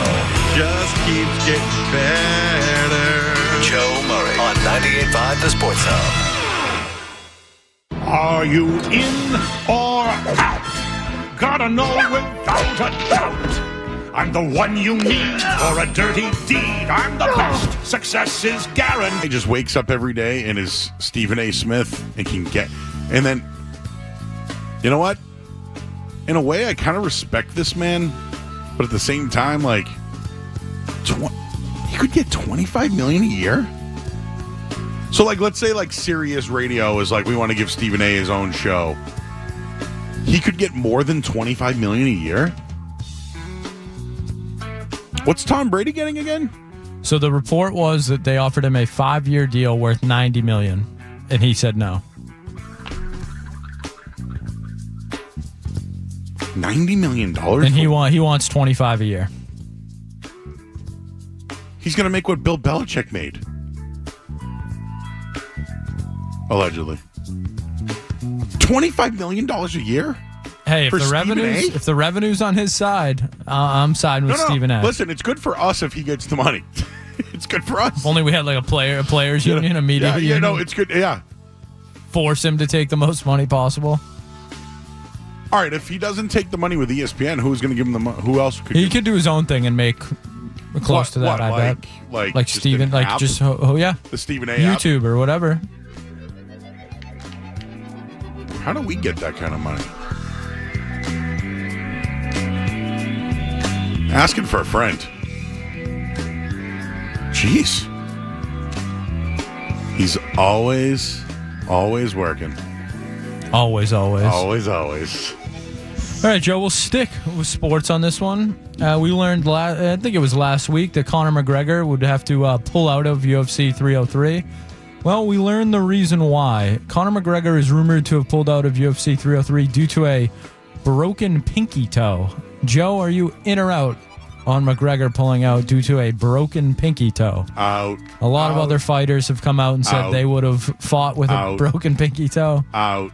All right, I got to share a story. So this dude I played football with was our kicker. But he broke his pinky tackling somebody. So he couldn't practice because of his pinky finger. And I've judged him ever since. So therefore, anybody who has pinky finger or toe and you don't play, out. Listen, you tape it up, you put a little bandage on it. They have things to help you with your pinky toe. Was he afraid that he wouldn't be at his best? What, he couldn't kick with it? I don't know. Couldn't he like put a pad on it or like a leg? I'm sorry. Some sort of like. Just like when you have a broken finger, you tape them together. Just tape a couple toes together. There's not much you can do for a broken toe. Right? This is a professional athlete. I was a young kid. That's whack. Oh, I bet you the MMA guys are really going at him. They are. I've seen some tweets. Oh, the big bad tough Conor McGregor can't play because of a pinky toe? Allegedly. Can't fight because of a pinky toe. What would you get in the ring and just pull his pinky and have him tap out? Just let him kick you. He'll be hurt himself. What do you think Dana White said about that one? Can we say it's like your ankle? Anything. Not your pinky toe. I am out on that one. Oh, now I look at him differently now. I've been looking at him different ever since he sucker punched that old guy in a bar. Sorry, seasoned man at a bar. Oh, it wasn't the Roadhouse performance that did it for you? I watched Barbie and Roadhouse in back-to-back days, and I couldn't tell you how bad Roadhouse was. How much I liked Barbie. Isn't that weird? Barbie in, Roadhouse out. Some more Gyllenhaal v. Swift, I guess. That's more. I know. All right, Joe. We'll end with this one tonight. World UFO Day is coming up, apparently. Yes! It is July 2nd, World UFO Day. So Subway, to celebrate World UFO Day, will be doing delivery orders using drones. Joe, are you in or out on Subway using drones for delivery? In, but you know what? Here's the deal. Is there a Subway nearby? I would love it if they just dropped it on our roof. Or can they drone it into the building too? So Subway is just going to have... I'm in on this, but man, couldn't you manipulate it? Like, if you're going to get a drone where you are... Subway drones will launch in Atlanta, Dallas, Denver, and Orlando for special deliveries of footlong dippers, footlong cookies, and footlong subs. And you mentioned the World UFO Day. Subway UFO fans are truly getting an out-of-this-world deal. Man, Subway's really trying, huh? Ever since Jared days. Like, they've tried, right? Mike Trout didn't work. They had Tom Brady and Bill Belichick eating, right, after one? Ryan Howard was like a big one they tried. Steph Curry? They've gotten Tom Brady, Steph Curry, and Bill Belichick, and now they're going drones? I think Chuck has like done some stuff for them, too. Are they hurting? I don't know. I think who would have thought that this guy named Jared, who ended up being a bad person... Bad guy. Like, literally, like, the company was thriving. I think there's still, like, the most Subways. I think there might be, like, more Subways than almost McDonald's. Like, they have that many of them. Subway UFO fans. I'm sorry. That's just funny. No, but I think there's other options now. There's the Jimmy John's, the Jersey Mike's I love. And I like the Lay's. Taking a break from the pre-show meatball. Yeah, that one got me the other day. Was it the meat? Not a Subway either. Was not it Subway. the meatball, or was it the cheese, or was it the sauce? The grab and go is starting to become an interesting phenomenon. So now we'll bring drones into it, guys. Might not be that good. If I'm having trouble with the grab and go, the drone's going to make it better? I'm in, but you know I'd be out after. All right, we got to get a headline here. I see you guys lined up on the phone lines, too. We'll talk to you guys right after this. From the Town Fair Tire Studios, Celtics, the Patriots, the Bruins, and the Revolution play here. WBC-FM at HD Boston, 98.5, the Sports Hub, a Beasley Media Group station. Sports Hub headlines. All right, after one period in Game 6 of the Stanley Cup Finals, Edmonton leads Florida 1-0 at the moment, just about to start here in the second period. Of course, Florida has a 3-2 series lead. The Red Sox on the road tonight in Cincinnati. They trail the Reds 5-2 at the moment. 3 solo home runs for Cincinnati. And at the Travelers Championship, Tom Kim has a 3-stroke lead over Scotty Scheffler. Headlines, they are brought to you by Awaken 180 Weight Loss. Reach your goals during the easiest season for weight loss. Awaken 180, the official weight loss program of summer. I'm Joe Murray. Your next update soon. Let's talk turkey, shall we? Blah, blah, blah, blah, blah. Oh, in the sports industry, that's what you say. Got your talking head right here, buddy. 98.5, the Sports Hub. More on the NBA documentary if you want to chime in on anything else. We got some Hallmark stuff coming up in just a little bit. You heard the score right now at the Stanley Cup Final. Game 6. Edmonton's hanging on, up 1-0 at the moment. Let's talk to JP in North Providence. Hey, JP. Hey, Joey Toes. How's it going? How you doing? Doing good. Now, Joe, about, 20 minutes ago, bad to put me on hold because, man, my brain started going all over the board, but it is Friday night, so we're going to have some fun. You made me almost go off the highway. Bleep Texas barbecue. We got chicken parmesan, eggplant parmesan, North Shore beef, pizza that Bob Pizza best in the world. I don't want to hear about some stupid brisket that I could cook on Chucky Perks' grill in my backyard. I'm out. Give me real restaurant food any day, Joe. Yeah, I know. Now, Ted Johnson was down in Texas. You should talk to him about sport shows down there. I don't know how they could do it, but you got me fired up, Joe. Sorry. What did I fire up on? What else?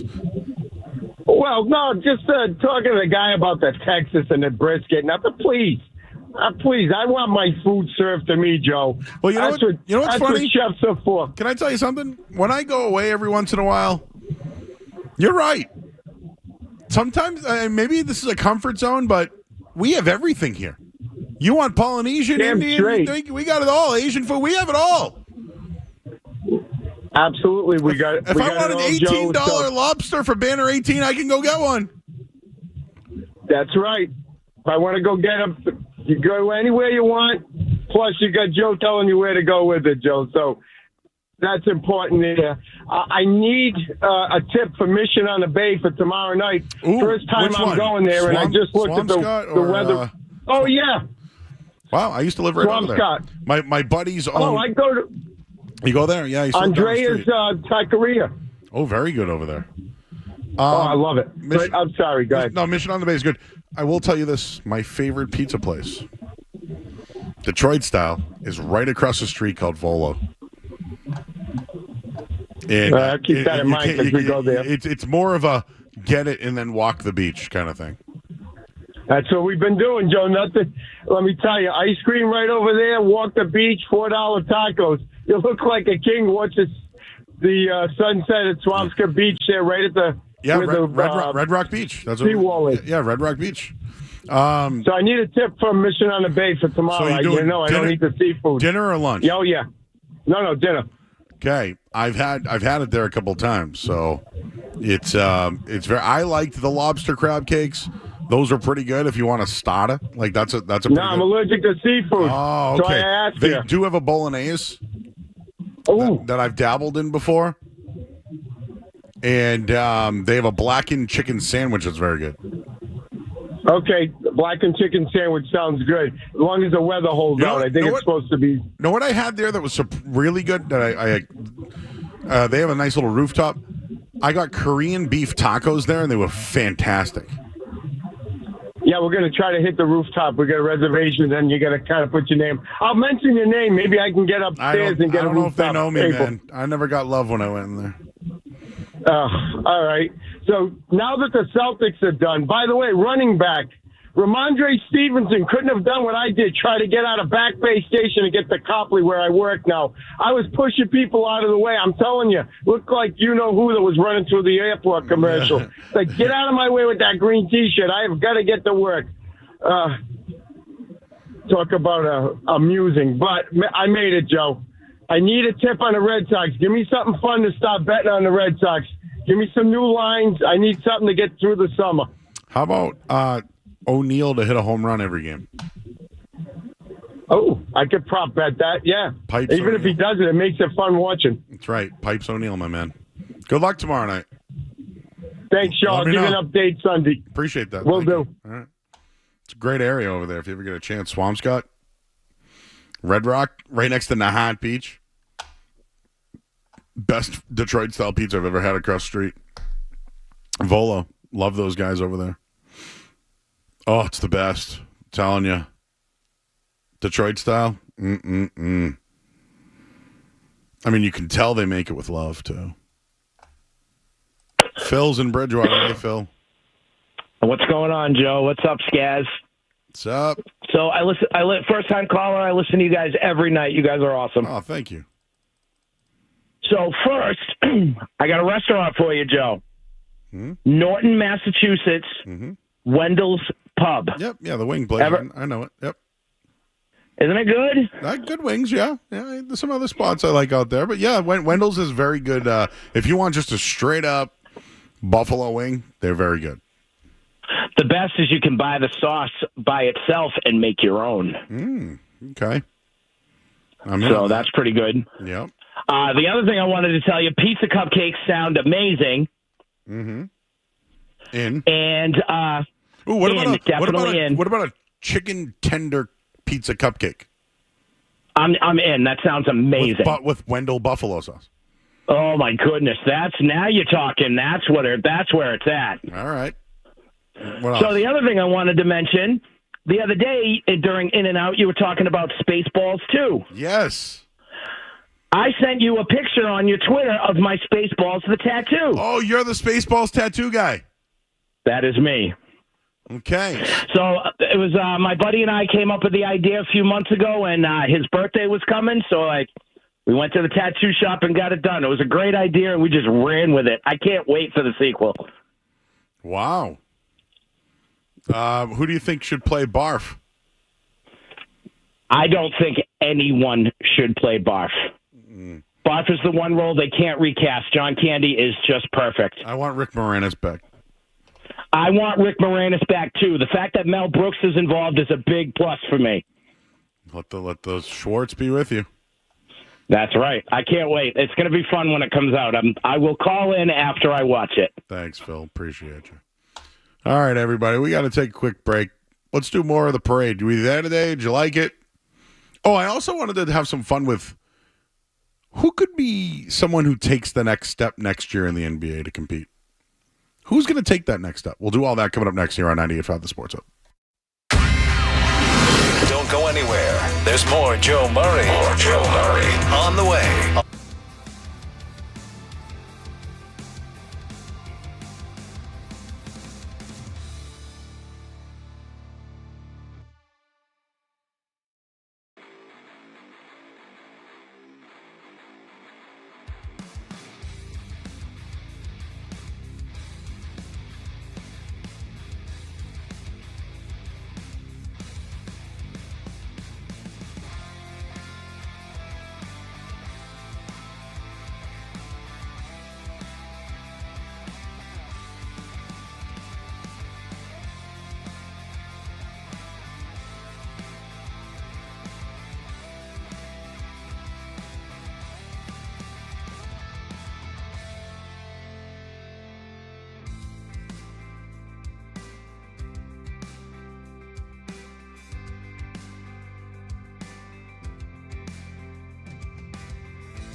up with a minute remaining.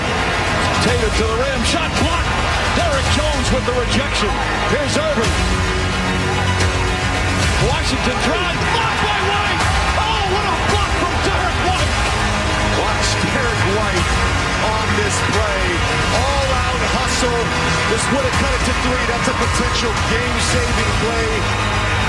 Jaylen Brown into the paint. Layup. He banks it in. The final score in Game 2. Boston 105, Dallas 98. So many contributions from so many different players.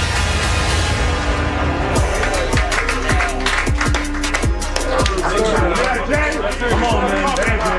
Come on. Everyone made great plays. The closer you get to thinking about your goal, the easier it is to relax. They brought the best out of us tonight. We keep that up, man. We got to be hungry. We got to be hungry. All right, together. 1, 2, 3.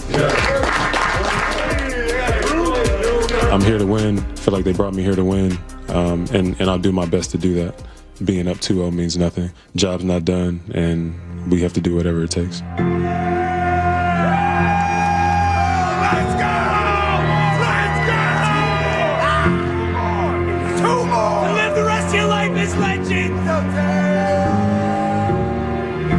Time to go down to Dallas.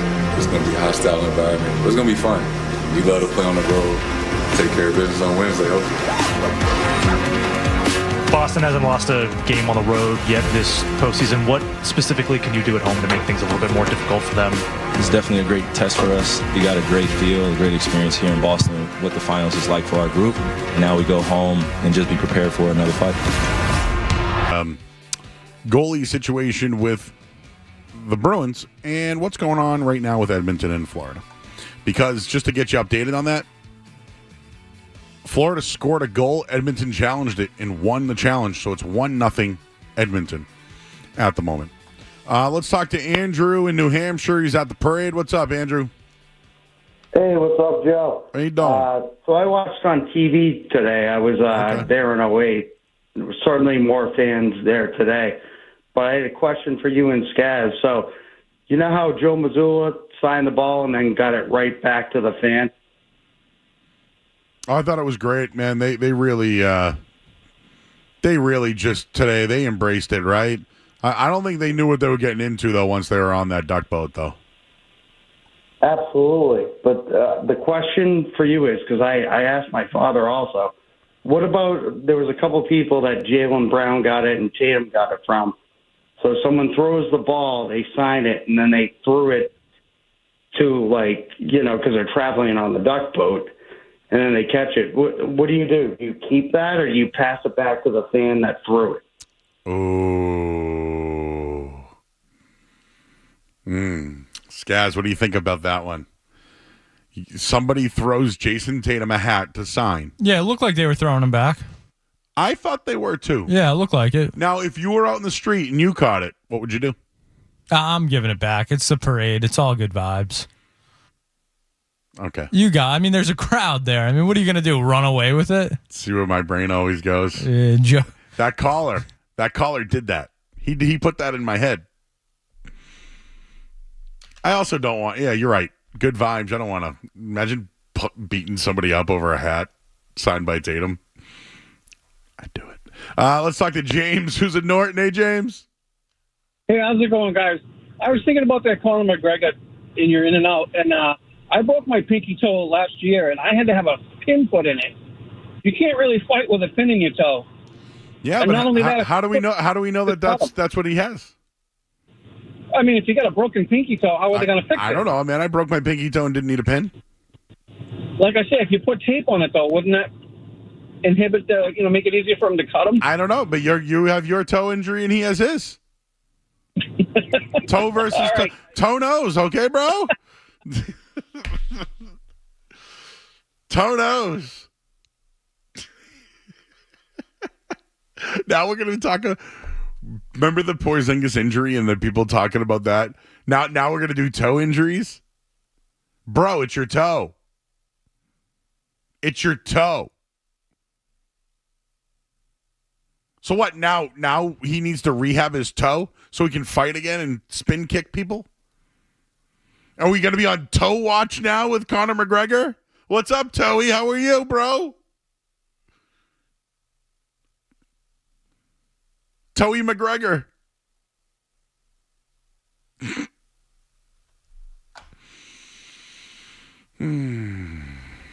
Brandon's in Boston. Hi, Brandon. Hey, what's going on, guys? Thanks for taking my phone call. So, I'm thinking about how to keep this championship train going moving forward. I just want to talk about it big because we don't know what Al Horford's going to do. We don't know if he's going to retire. We got Porzingis that's going to rehab after surgery.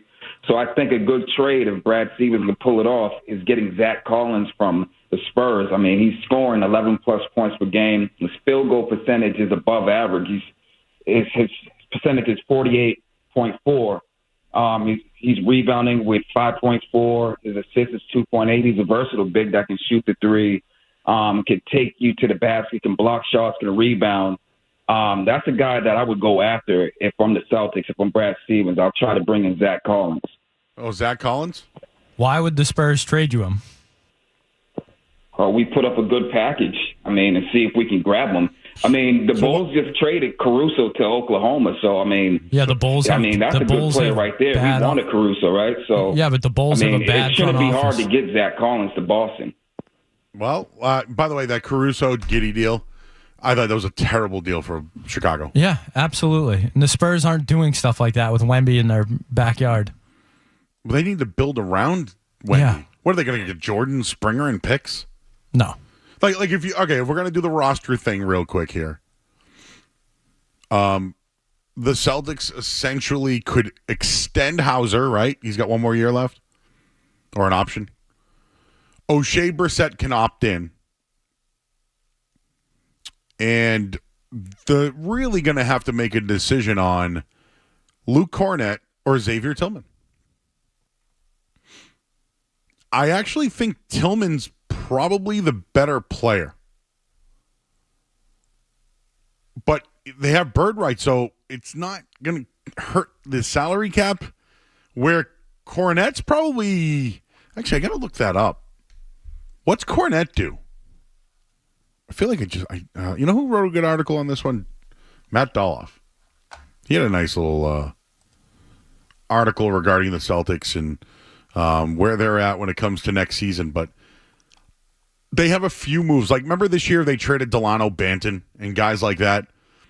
So Jordan Springer is a guy that he makes about $4 million. If you can move that, maybe add like a J.D. Davison, and now maybe you can bring back a $5 or $6 million player. And there's plenty of them in the league. Maybe you just dump them to free up a little bit of cap space, which would help them on the tax for sure. But as far as moves, the guy I like, if you're looking at a big man, is Dario Saric. He's a big, he can shoot, and I think on this team, with his passing ability, being a big man in the league and knowing his role, I think he'd be very good here. But what kind of money would he get? I don't know. But he's at least somebody that interests me. And Wendell Carter's another guy that got mentioned, right? Maybe another Duke guy that's out there. So that's probably where I would start when it comes to, looking at next year. But they're probably going to need another big. They're probably going to need one more. And I'm not sure really where they go with that. But here's the contracts for next year. Jaylen Brown, Jason Tatum, Drew Holiday, Porzingis, White, Horford, Pritchard, Walsh. They're all under contract. Here are the team options. Hauser's got a $2 million option. I'd extend him. I'd rip it up and extend him personally. Jaden Springer has a $4 million team option. Woof. Neemias Queta has a 2.2. That's probably too much too, Skaz. I like Queta, but 2.2. So restricted are Drew Peterson and J.D. Davison. I know they like Davison, but they're a little guard heavy. So if they give him a qualifying offer, what would a qualifying offer be for him? Like $1 million? That'd be one I'd keep around, maybe. I'd rather Davison maybe over Springer at this point. Springer can defend, though. And then the true free agents they have are Svi Mikhailuk, Luke Cornett, and Xavier Tillman. You have to make a decision probably on one of those big men.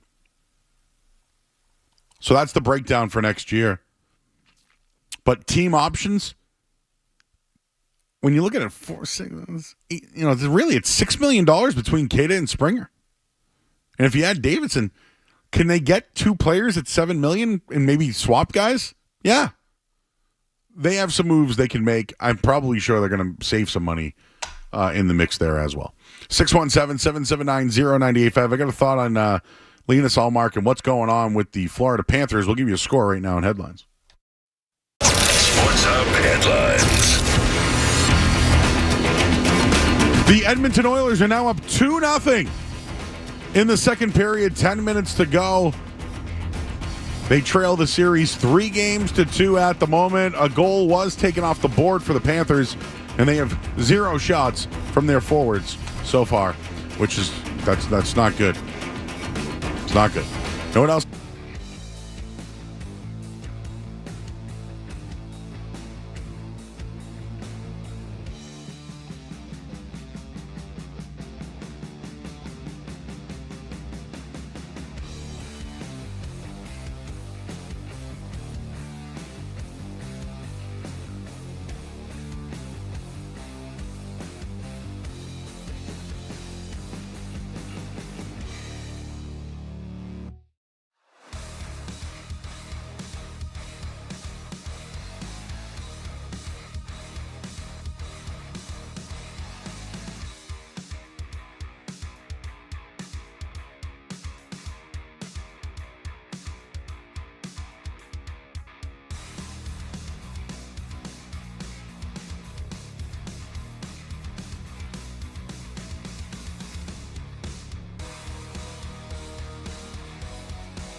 Unless, again, the Linus Allmark rumors won't go away. Does it make sense that LA finds a way to acquire Allmark and one of those two guys goes back to Boston as a serviceable piece? Well, the Bruins only need they need a placeholder because they have a kid in the American League, Boosie, that they really like. They do, yeah. He may not be quite ready. I don't know that, but Jeremy Swayman's their guy. And so the one thing is, as we get into free agency and the trading season, the Bruins aren't far away from being pretty good. And I mean, they were already good, but what if they can put Allmark in a deal that brings them back something of what they really need? They need some offense. They need a centerman. Yep. But the centerman, they've been linked to Elias Lindholm, and while he's not a 80-point top of the chart, he kind of feels like a player that would fit in Boston. But Boston will be interesting here in the next few weeks for sure.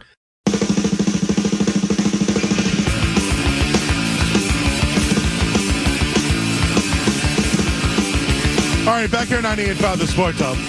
Quick thing. Allmark deal's happening. I know it is. But now the talk about can they get more, can they get offense? Who would have thought that maybe they could get this type of value for Allmark? I did not.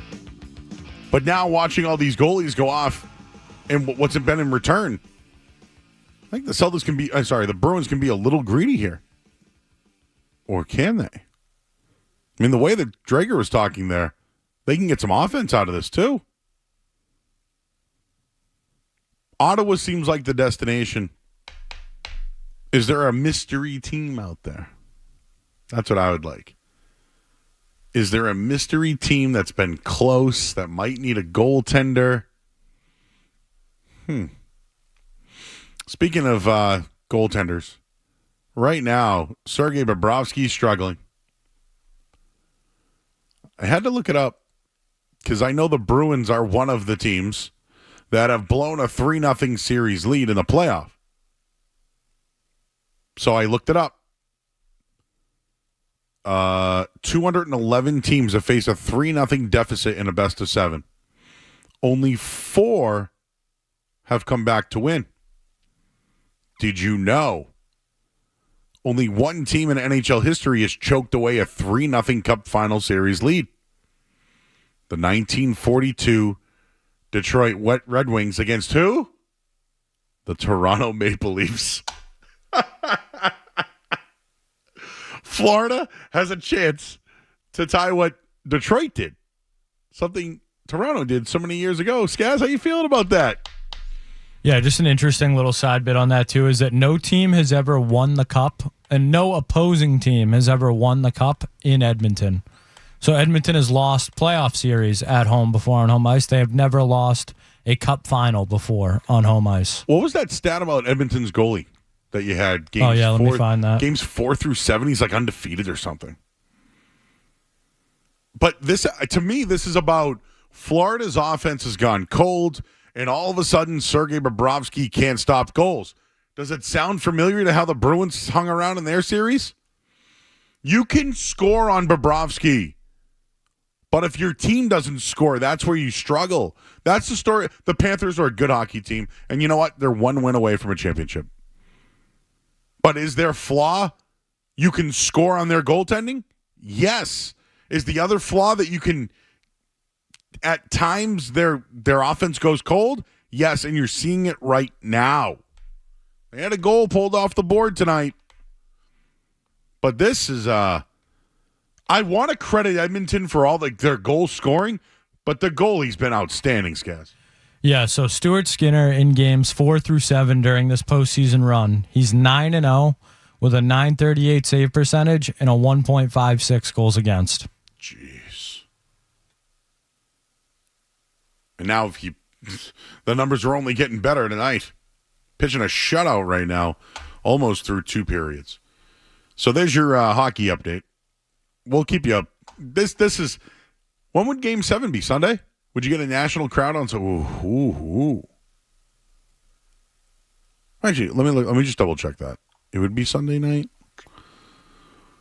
So we got Friday. I wonder if they'd stretch it out. Oh, it'd be Monday. It would be Monday. Wow. We could use that here at night, right? Can you believe that we're getting Stanley Cup hockey it's going to like almost July? A week before July 4th. It's too long. Told you my July 4th story years ago here at the Sports Hub. You and Bob Beers, right? Worked the whole entire morning. 4 hours, July 4th. I left. I think it was Adam Kaufman. And they traded Tyler Seguin. Who got the better deal that day? 617-779-0985. By the way, how does this make you feel as Bruins fans? The parade happened today. And Florida might lose to Edmonton. I don't know. Maybe wash. I don't know. But you know what we got next? We got the musings. And I got a few for you coming up next here on the Sports Hub. More Joe Murray coming up on the Sports Hub.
Murray's got all sorts of stuff in the world unrelated to sports. So sit back, relax, and get your mind in the game and listen to the words of a grown man complaining.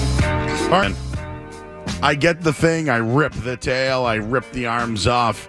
Pull back the claw. Right? Juices everywhere. Lobster juice everywhere. But do you like doing that at a restaurant, Guess? Is that something that you... I'm more of a lobster at home guy if I'm going to have a lobster. If I may indulge, I just prefer it lazy, already broken up. Yeah, I'm a crab over lobster guy too. Oh, So like okay. I prefer crab. You prefer crab? I do, yeah. I got a place that makes excellent crab. Soft shell crab doesn't make it, but you know what I mean. They have eat the whole thing. But they the way they serve it is like if you like crab. You know what I like? Is it called Alaskan? What is the crab that you? Alaskan king crab. The one that you just kind of bite it off. Yeah, that's usually like that. those with the big legs. I'm a lobster guy though. Also, it is 3-0 Edmonton now. They just might be time to pull Bob. It's happened before. So anyways, clean it up, right? Because now you get the lobster all over you. You've broken it. So I wash up. Well, when they went to take everything away, you know how they give you that little plate to put your crushed up lobster or your, the rest. When they went to take it off the table, it got all over me. It was an accident. But I feel like I still smell it, you know? I used that lemon in the hand thing or whatever. Whatever. So that happened to me. And then on my way in, I go to the same gas station down the street here in Waltham. 2 things happened that drove me nuts. If you're going to get pulled over, right? Just a suggestion from Joe. Don't pull over into a parking lot or a business. When the lights come on and they're pulling you over, just pull over to the side of the road. So what happened? Someone gets pulled over. They don't know where to go. They pull into the gas station and the cop just owns the joint now, right? Right in there, pulls the guy over. He had to pull over in the gas station though, right? He couldn't pull over to the right of the like everyone else does. But nobody could get into the gas station. And I needed gas. So I had to deal with that. And then these 2 bros in front of me. They must have been going on an adventure because they put their bags in the front and then moved them to the tailgate. So then what I do is I go in, I grab a Celsius, I look for a little snackaroonie, and then, I get in and out. I actually had to pump gas so I can grab my Celsius and go. And I just flat out said to him, bro, you're in my way. He's like, what, huh, man? What, huh? And his buddy who he's with is like, is there a problem here? I just said, I don't think your boy knows where he's at right now, is what I said. So then, I'm about to pay, I'm about to leave, and the guy goes, hey, man, you guys got Zins back there, man? And he goes, yeah, how many? 5 for 22. He's like, I don't know how many I want, man. So 5 for 22? You think I can get more than 5? And it's like, come on, bro! And his other buddy... No, it just reminds me of, there's nothing worse than getting stuck behind the scratch ticket or the lottery people. No. This was a stone dude who didn't know what he wanted and was in my way. And then when he got up to, you got Zins, huh? I pumped my gas. I watched them the whole time while I was pumping my gas, and they're just like, so man, what do you want to do now? Where are we going to go, You were definitely giving them the stink eye the whole time. And I was like, you goobers. Trust me, have I ever walked into a gas station and didn't know what I wanted? Yes. Have I ever been in everybody else's way? Yes. But even the guy who was working there was like bothered by these 2. Is there a problem here? Felt like saying to the guy, you want to have a problem too? I wasn't ready to go that Joey Murder today. It's the parade day. That's where I think they were coming from. I swear. Nobody was on the road, right? It was just everybody must have been at the parade and must have got lubed up at 9 a.m. Nice, easy drive in today. Nobody on the roads. What's your problem, man? Some guy says. And scratch ticket addicts, though, here's what they're going to do is if they win, they're going to give it back and get more and scratch more. Yeah, you got to let the people that are just trying to get their gas or their Tic Tacs or whatever, just get in and get out. And they do have the self-scan, but I need a gas. Is it my fault for getting gas on a Friday? Yeah, probably. This is my... See, that's where I'm at in life now. Whenever Well, it's really Kevin Majure's birthday, so let's start there. Great producer here at 98.5 The Sports Hub. Knows a little something about hockey. Owns how many jerseys now? In the hundreds. Well, I think we're approaching 200 almost at this point. All right, happy birthday to Carrie Preston, 57 years old today. Juliet Lewis, 51 years old. Oh, Chris Pratt, 45 years old today. Lana Del Rey, who's 39. Is she still here? She was here last night at Fenway. I heard the concert was 30 minutes long. Rebecca Black, 28. What do you think he's celebrating his birthday tonight, guys? He's in Connecticut, so you're probably getting some New Haven pizza. Oh, yes. I've been to that tournament a couple times. You got to make a stop. Oh, imagine that. Him and Tom Kim's both birthdays. Tom Kim, who's in the lead right now. Get out of here. And so Tom Kim said they did go out for pizza yesterday, I believe. Oh, that's cool. Else, man. We got two basketball ones for you. Frank Vogel and Richard Jefferson. We'll get into that coming up next here on 98.5 The Sports Hub. What? Reliable. And even relentless at times. We're doing it live. This is Boston's home for sports. WBC FM and HD Boston. 98.5 The Sports Hub. Beasley Media Group Station. Sports Hub headlines.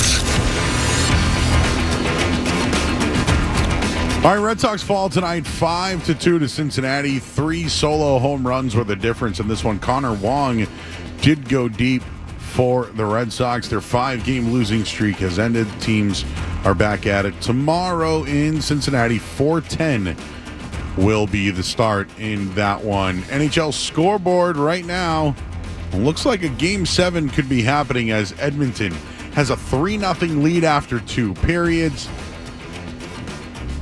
And only one team ever has blown a 3-0 series lead in the Stanley Cup Finals. It was the Detroit Red Wings way back in 1942. Headlines, they are brought to you by Cape Cod Lumber and CCL Homescapes. 100% employee owned, your go-to independent lumber yard. Partner with CCL and CCL Homescapes for all your building needs right in Abington. I'm Joe Murray. Your next update's in 30 minutes. No matter where you go, you're always connected to Boston sports with the 98.5 The Sports Hub app. Download it wherever you get your apps today. Jason Tatum, 18 points already. That's the most he has scored so far in these finals. Tatum a 3. It's good. Jason Tatum already with 3 3-pointers. It's as sharp as he's looked. And the Mavericks will take a 1-point lead to halftime at 51-50. 1-point game. All the road. All right? We got to play even tougher. All right? We got another level into us now. We got to fight to do it. We got to get to that level.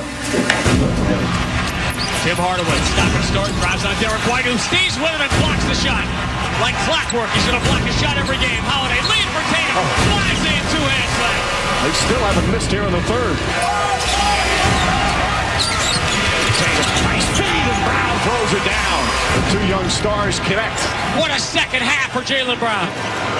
Final shot of the third quarter belongs to the Celtics. Jaylen Brown, 13 points in the quarter. Switches to the left hand. Jaylen drives right through the middle. Flies over Green. Throws it down with the right hand. And puts a signature punctuation mark on a dominant third quarter. It's a Celtics tsunami here in the second half. 91-70. A 21-point lead. We're about composure. Come on. We're all right. Come on. We're all right. All right, back here at 98.5 The Sports Hub. Skaz is here. I'm Joe Murray. One more out. Up, went left, dunked. That's what I knew. It also happened with Jason Tatum on the bench. They went on that big run there. Something else, though, happened in that game. That was the first half of Game 3. Something important happened in that game, and I think it really changed the series. Guys, let's hear what happened midway through the fourth quarter in the second half that gave the Celtics, or helped the Celtics secure the 3-0 lead. Luka, back pass right corner, Washington 3. Hit it! 17-2, Dallas run, and it's a 6-point game. Wow. So make sure we're fighting for the details of what we're doing defensively. Brown against Doncic, lost the ball, but a whistle and a foul. That's going to be 5 fouls on Luka Doncic. Some concern from the sellout crowd.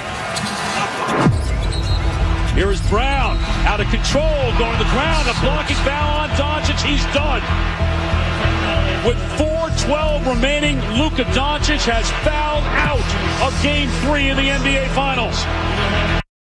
So that was, you think about it. Luka Doncic fouling out. Yes, Dallas came back, right? They made it close in the end. But it just exposed Doncic, right? Nationally. His defense, he puts up a ton of points, but he does nothing else. And to me, that was one of the most significant parts of this series when we look back on it. Luka Doncic got exposed. So I thought that was just something I thought that when they highlighted it, you could tell it was important. And looking back on it, Luka in that situation certainly it was pivotal. It was a really pivotal situation and foul out in the series. 617-779-0985. That's our phone number. TJ's in Tampa. Hey, TJ. Hey, Joe. How you boys doing? Good, man. So, Joe, I'm a South Shore guy. Obviously, I live in Tampa now, but I'm moving to Connecticut soon. I just want to get your opinion on the New Haven sort of pizza debate. Yeah, so it's funny. I haven't been out there in so long, TJ, man, but I'm a Frank Pepe's guy all the way, but I haven't tried Sally's yet, and I know that there's so many, man, and I got to do my own little tour of Joe out there. Yeah, I did the Sally's in Stamford, but I've heard Colony Grill over there is pretty good, but I've tried the Pepe's, and it's the only one I've had in New Haven, and that's, I guess you can't call it my favorite if it's the only one I've had. I feel like I just need to take a ride out there. Closed out Game 3. A little snippet of Game 4, and then the rest of it is how they took care of business in Game 4. We'll have that for you till 11 o'clock tonight, and we got Joe Me the Money as well coming up at the end of the show. I'm Joe Murray, 98.5 The Sports Hub. Don't go anywhere. There's more Joe Murray. More Joe Murray.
Hey, we got to have the ultimate trust right now. We're taking unbelievable shots. All right, we got to keep fighting for those great shots. Brown using the screen. Drives. Pulls up. Jump shot. Puts it in. Big shot after big shot after big shot by Jaylen Brown here in Game 3. That's going to do it. The Boston Celtics are one win away from an NBA title. They hold off a furious comeback attempt and now have a 3-0 lead here in these NBA Finals. I love you, bro. Hey, be right there. Be right there. Be right there. Back here at 98.5 The Sports Hub, I'm Joe Murray, here until 11 o'clock. Be playing the rest of this sound the rest of the way. And obviously, you know the Celtics lost Game 4. There wasn't much there. We won't play that for you. Just not much there. But we'll give you the Game 5 coming up in just a little bit, or at least the start, and then we'll give you the rest. But it was very good. I would highly suggest checking that out. And, of course, today was the parade. Just wanted to mention that it sounds like the Celtics and Derek White are close on an extension. Whatever the number is, it doesn't matter. They should pay the guy. They should pay him. If they like math and analytics and they believe in all that, Derek White's one of those guys, right? Guy blocks the most shots for a guard in the league. His plus minus is tops. I saw something Skaz sent earlier tonight regarding Derek White is that in NBA history, at least 40% from three with 8 per game during a playoff run of 15 games or more. These are the only people to do it. Steph Curry and Klay Thompson. Derek White joined that list. I told you, he shot 40% from three. He did it in 19 games. Curry did it in 17 and in 18 games. When Klay did it, it took him 24. It took White 19. So Steph obviously is probably the best shooter, arguably the best shooter of all time.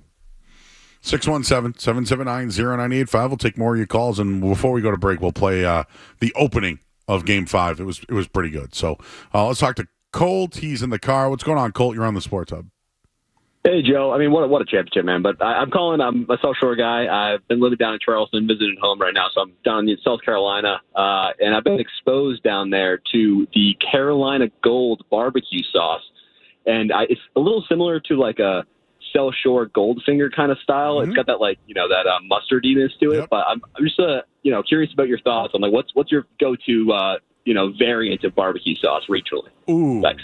Ooh, variant barbecue. Oh, I love the Goldfinger Fever though. That's interesting. There's a few. There's a few that I like that are out there. So Memphis is hot. Like I've tried a few of these. Some of these are way more hot than I thought. But yeah, that Carolina mustard, I really like it a lot. One I tried that I really liked, and I've tried them all. So again, some I do like, some I don't like. But it was it's like a North Carolina type. They call it a Lexington dip. It's like brown sugar, black pepper. But that Lexington dip recipe is very good. It's I don't know why, a little bit of vinegary way to explain it. But that's one that I've tried it and I really liked it. And it's not as much heat, which sometimes I don't need. Let's talk to Tony. He's in Epping. What's up, Tony? Hey, how you doing tonight? Hey, I called the other day, and I'm sorry I kind of over-talked too long, so my apologies on that. I was a first-time caller. Love your show. Just my first thing I wanted to throw out there is, have you ever had Tripley's Pizza or Christie's Pizza, North Shore, Salisbury? Yes. Nice. What's your take? Because Tripley's, I'm all over. Tripley's all day. Oh, beautiful. Box of 8, maybe a cannoli, all good. People go to war locally over whether Tripley's or Christie's. Yeah. I've had a broken relationship over that. Whoa. Yeah, I mean, Salisbury Beach, nothing to, when you just, there's two different sides there. You notice that? So there's the Christie East side Yeah. and the Triple East side. And my parents, when I was growing up, said, "Don't ride your bike down there." And I said, "All right, no problem. I'll stay up this way." Yeah, and I like brown seafood out there too. It's very good. Oh yeah, excellent. Have past presidential candidates going on either side of that as well, so it draws a little bit of divide. Just like the Triple Pizza, you wouldn't believe.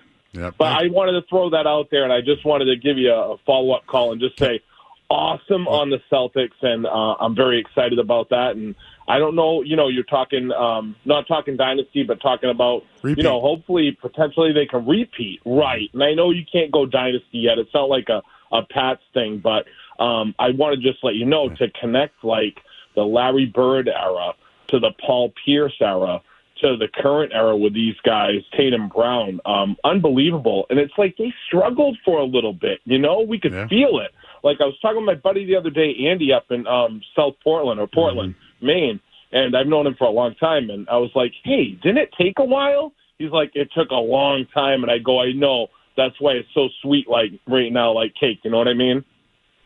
Yeah, down the street, down the road, try Otto, OTTO Pizza. It's very good. Oh, beautiful. Thank you. Thank you, Tony. Appreciate you. Summertime, we're all looking for a good snack. Put that one on our shirts, guys. We're all looking for a good snack. Rachel's in Tewksbury. Hey, Tewksbury. Hi, Rachel. Hi, how are you? I'm great. How are you tonight? Good. I was just calling to see if you'll be at the Boston Pizza Festival tomorrow. I'm going tomorrow with my business, Wicked Cheesy in Tewksbury. What's your business? Wicked Cheesy in Tewksbury. Wicked Cheesy, huh? So our intern, Kevin, who works here, is doing all the like electrical and all that there. Oh, awesome. But it's funny. I've heard about this from multiple people. Could you tell us a little bit more about this Boston pizza thing this weekend? Oh, yeah. So every year, a bunch of different pizza places around Massachusetts and the New England area will come, and they'll make pizzas, and then people can come in and pretty much just buy slices and, like, try different places they never have tried before. And it's yeah, at, it's great at City Hall? like a small business. At City Hall? Yes, at City Hall Plaza. Huh. Interesting. I see you guys on here. I'm looking at some of the other places that are on here, and it's all day long. I spoke to I have a Graham Puba of pizza that I speak with. His name is We Say Gravy, and we spoke about this. But I'm interested in some of the places, and Wicked Cheesy I would like to check out someday. Oh yeah, so definitely would love for you to come by. Yeah, I got to check that out. All right, well, our listeners will know there's a big pizza festival tomorrow, and go say hi to Rachel. Thank you. Thank Appreciate you. Bye-bye.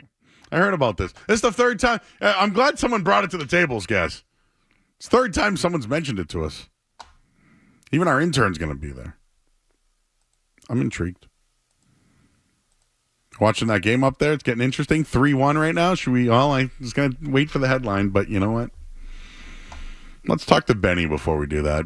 Benny! Hey, Joe. What's going on, man? How's your week been? Were you at the parade? I was not at the parade. I couldn't get work off, man. Fiscal year end for us at Worcester State, so got to close out the year. No time off for this guy. No time off. No time off. I actually have to lie. I'm taking Monday off for a golf tournament. Priorities. I wanted to see what you think, man. The monkey off the back for Tatum and Brown, man. I think it'll kind of propel those two, man. Play a little better next year. Yeah. Be stronger and just push forward. I was just saying how I think Tatum will shoot better next year, and Jaylen Brown's, ball handling will continue to get better. Yeah, especially Brown. Like, Brown's shown, like, if you can make $300 million on a contract and still improve, like, I don't think anything will stop that guy from wanting to be better. And, now that they finally got a taste of it, I can see them just wanting to get it even more than they did for the first time. They can just keep pushing forward. And also, really quick, you mentioned Jersey Mike's earlier. Chipotle cheesesteak. Chipotle So cheesesteak at Jersey Mike's. Yeah, really good. What do you get Get on a giant the first time. What do you get? I forget. I don't remember what comes on it. I just get it as however it is on the app. Yeah. I do a lot of Grubhub. When you get a steak and cheese, what do you put on your steak and cheese? I'm a mushroom and a grilled onions guy. But no sauces or anything? No extra sauces, no. Just give me the steak and cheese and mushroom and peppers. I don't need anything extra. So when they added the chipotle on it, it's really a good sandwich. All right. That's from Benny. Getting hungry? I am. We got Joe Me the Money coming up. And also, we have more of this documentary. We're going to send you out to that as well. I'm Joe Mario. Let's get your headlines here on 98.5 The Sports Hub. Sports Hub headlines. 3-1 right now. Edmonton leads the Panthers. They trail the series 3-2. Barkov with a goal just now in the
Everybody knows Joe.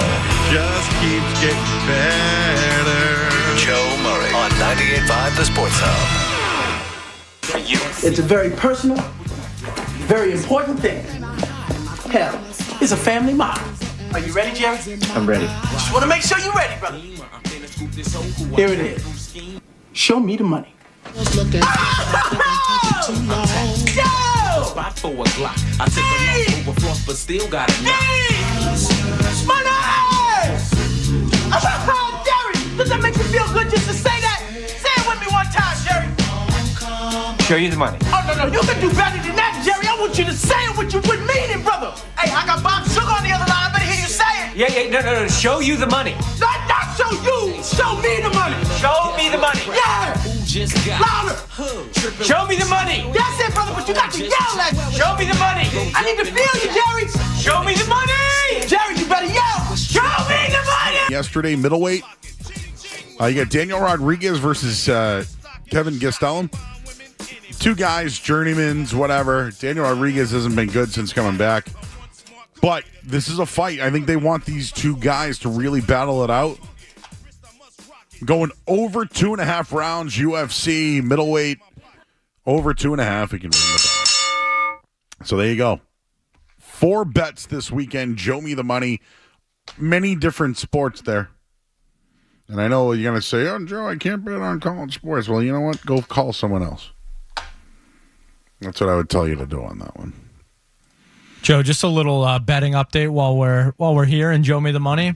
Connor McDavid's odds to win the Conn Smythe after Game 3 of the Stanley Cup Final, plus 1,600.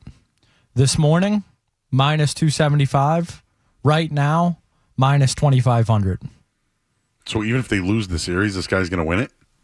Maybe. When's that last time that's happened? I would imagine it was a goalie, but I don't know. Stanley Cup. Why do I feel like I should know this? History of the Conn Smythe. Reggie Leach is the only skater to win the award while his team lost the final round.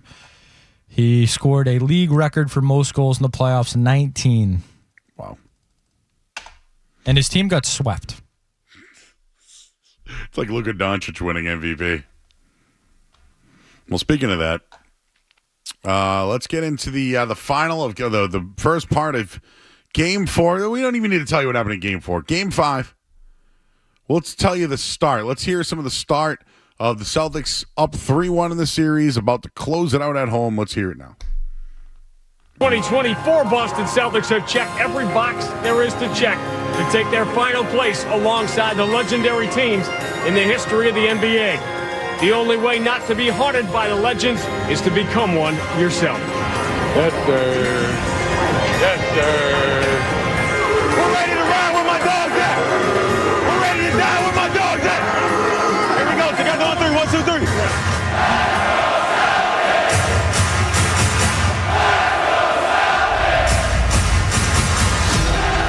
And Game 5 is underway.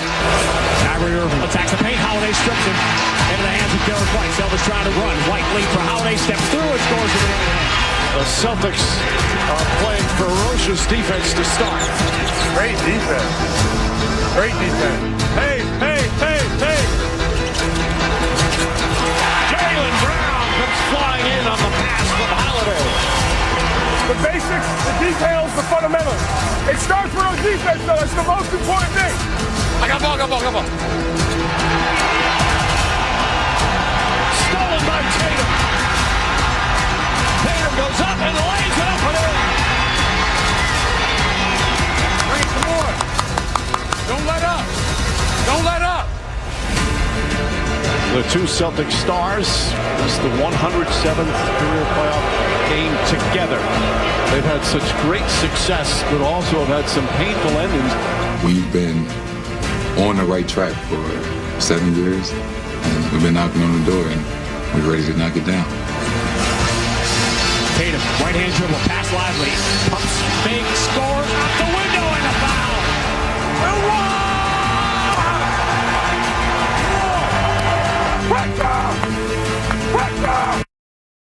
So there you go.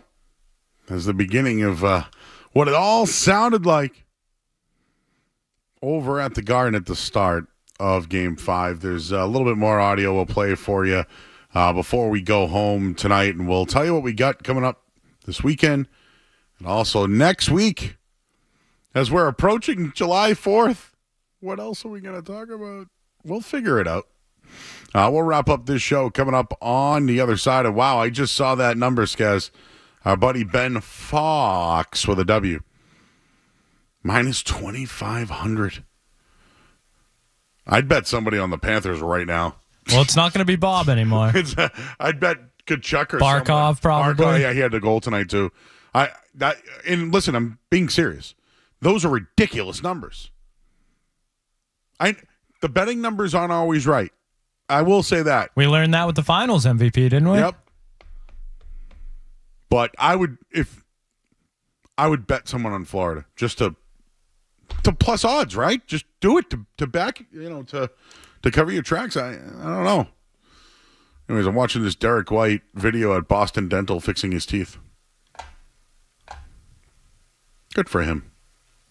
All right, well, we got one more segment to go, and we'll let you hear the trophy presentation and all the fun stuff before we get out of here tonight. I'm Joe Murray, 98.5 The Sports Hub.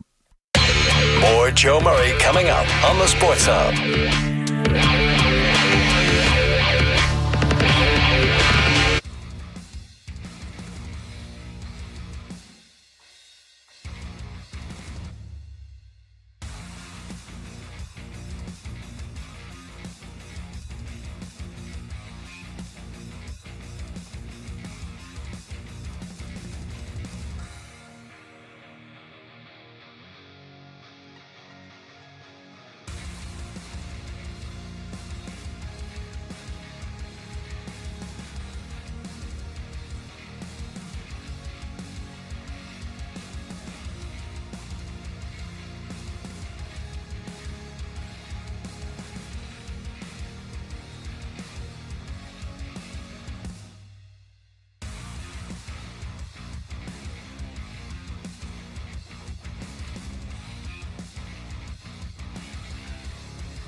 They've been getting wholesale deals for years. It's Joe Murray on the Sports Hall.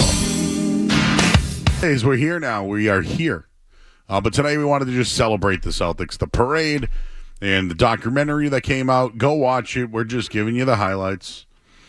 And we'll be back here on Monday night, 7 o'clock. Full shows all week. We'll have some reaction from the Red Sox. Should have a Game 7 on Monday night. We'll have a reverse sweep.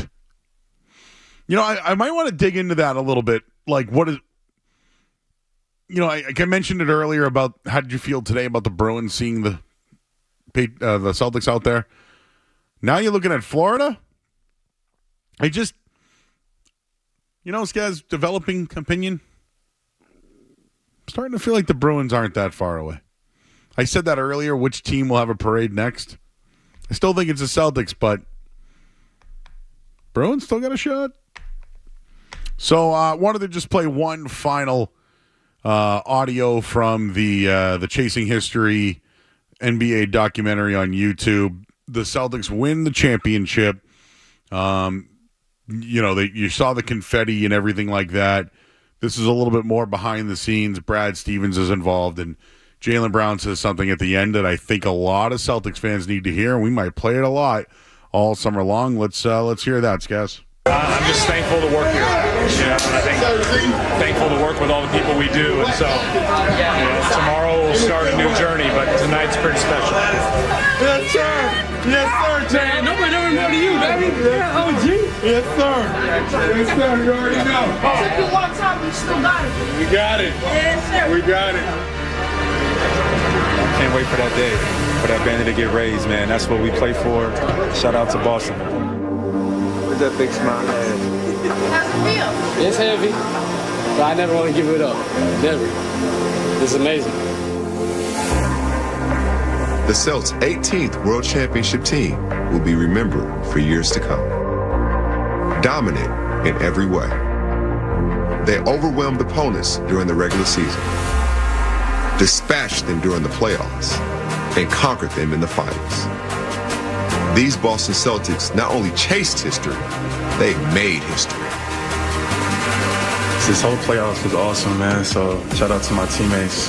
We finally did it. We finally brought a banner to Boston. So it's gonna be fun to do it again. Oh, it's gonna be fun to do it again, he said. It's gonna be fun to do it again. Yeah, save that one, Skaz. Save that one. It is going to be fun to do it again. And we'll do this activity next week. Next week, we'll do the activity. But forget about competition in the NBA. Forget about it. The best duo is in Boston. The best team is in Boston. The best team that is coming back with guys under contract next year is Boston. The team will lose Porzingis to surgery early on. No word yet on Jason Tatum if he'll have surgery. I mean, he struggled shooting the ball, so does he have a wrist injury or not? And if you are going for a repeat, do you want to do that surgery? It's an honest question. Right? Do they, Al Horford says he's coming back, but does he take a step back? Is not having the bigs a problem this year? Do they play as good defense as they did a year ago? All I'm saying is, as far as the roster goes, forget about their analytics or math or three-point shooting. They are the best roster in the NBA. Is there a team that can put it together to compete with the Celtics, at least in the East? I think the Bucks are one or two players away. Oklahoma City's there, but do they make a big move this year? They just got Alex Caruso for Josh Giddey, a steal. Why do you think Presti made the move? Because he won the deal. So I'm already looking ahead here. Tatum's going to get his extension. Supermax. White will get his. And we'll see what happens. We told you about their off season. They have some team options they need to look at. Player options. O'Shea Brissett has one. And do they make a decision on Cornette and Tillman? Do they want to bring Neemias Queta back at $2 million? Probably not. Jaden Springer, $4 million. Do they want to do that? Could they move them and get certain salary in return? We'll find out as free agency is officially started. At least teams can negotiate with their own free agents as the season has ended. So thank you to everybody. The Celtics season's officially over after tonight.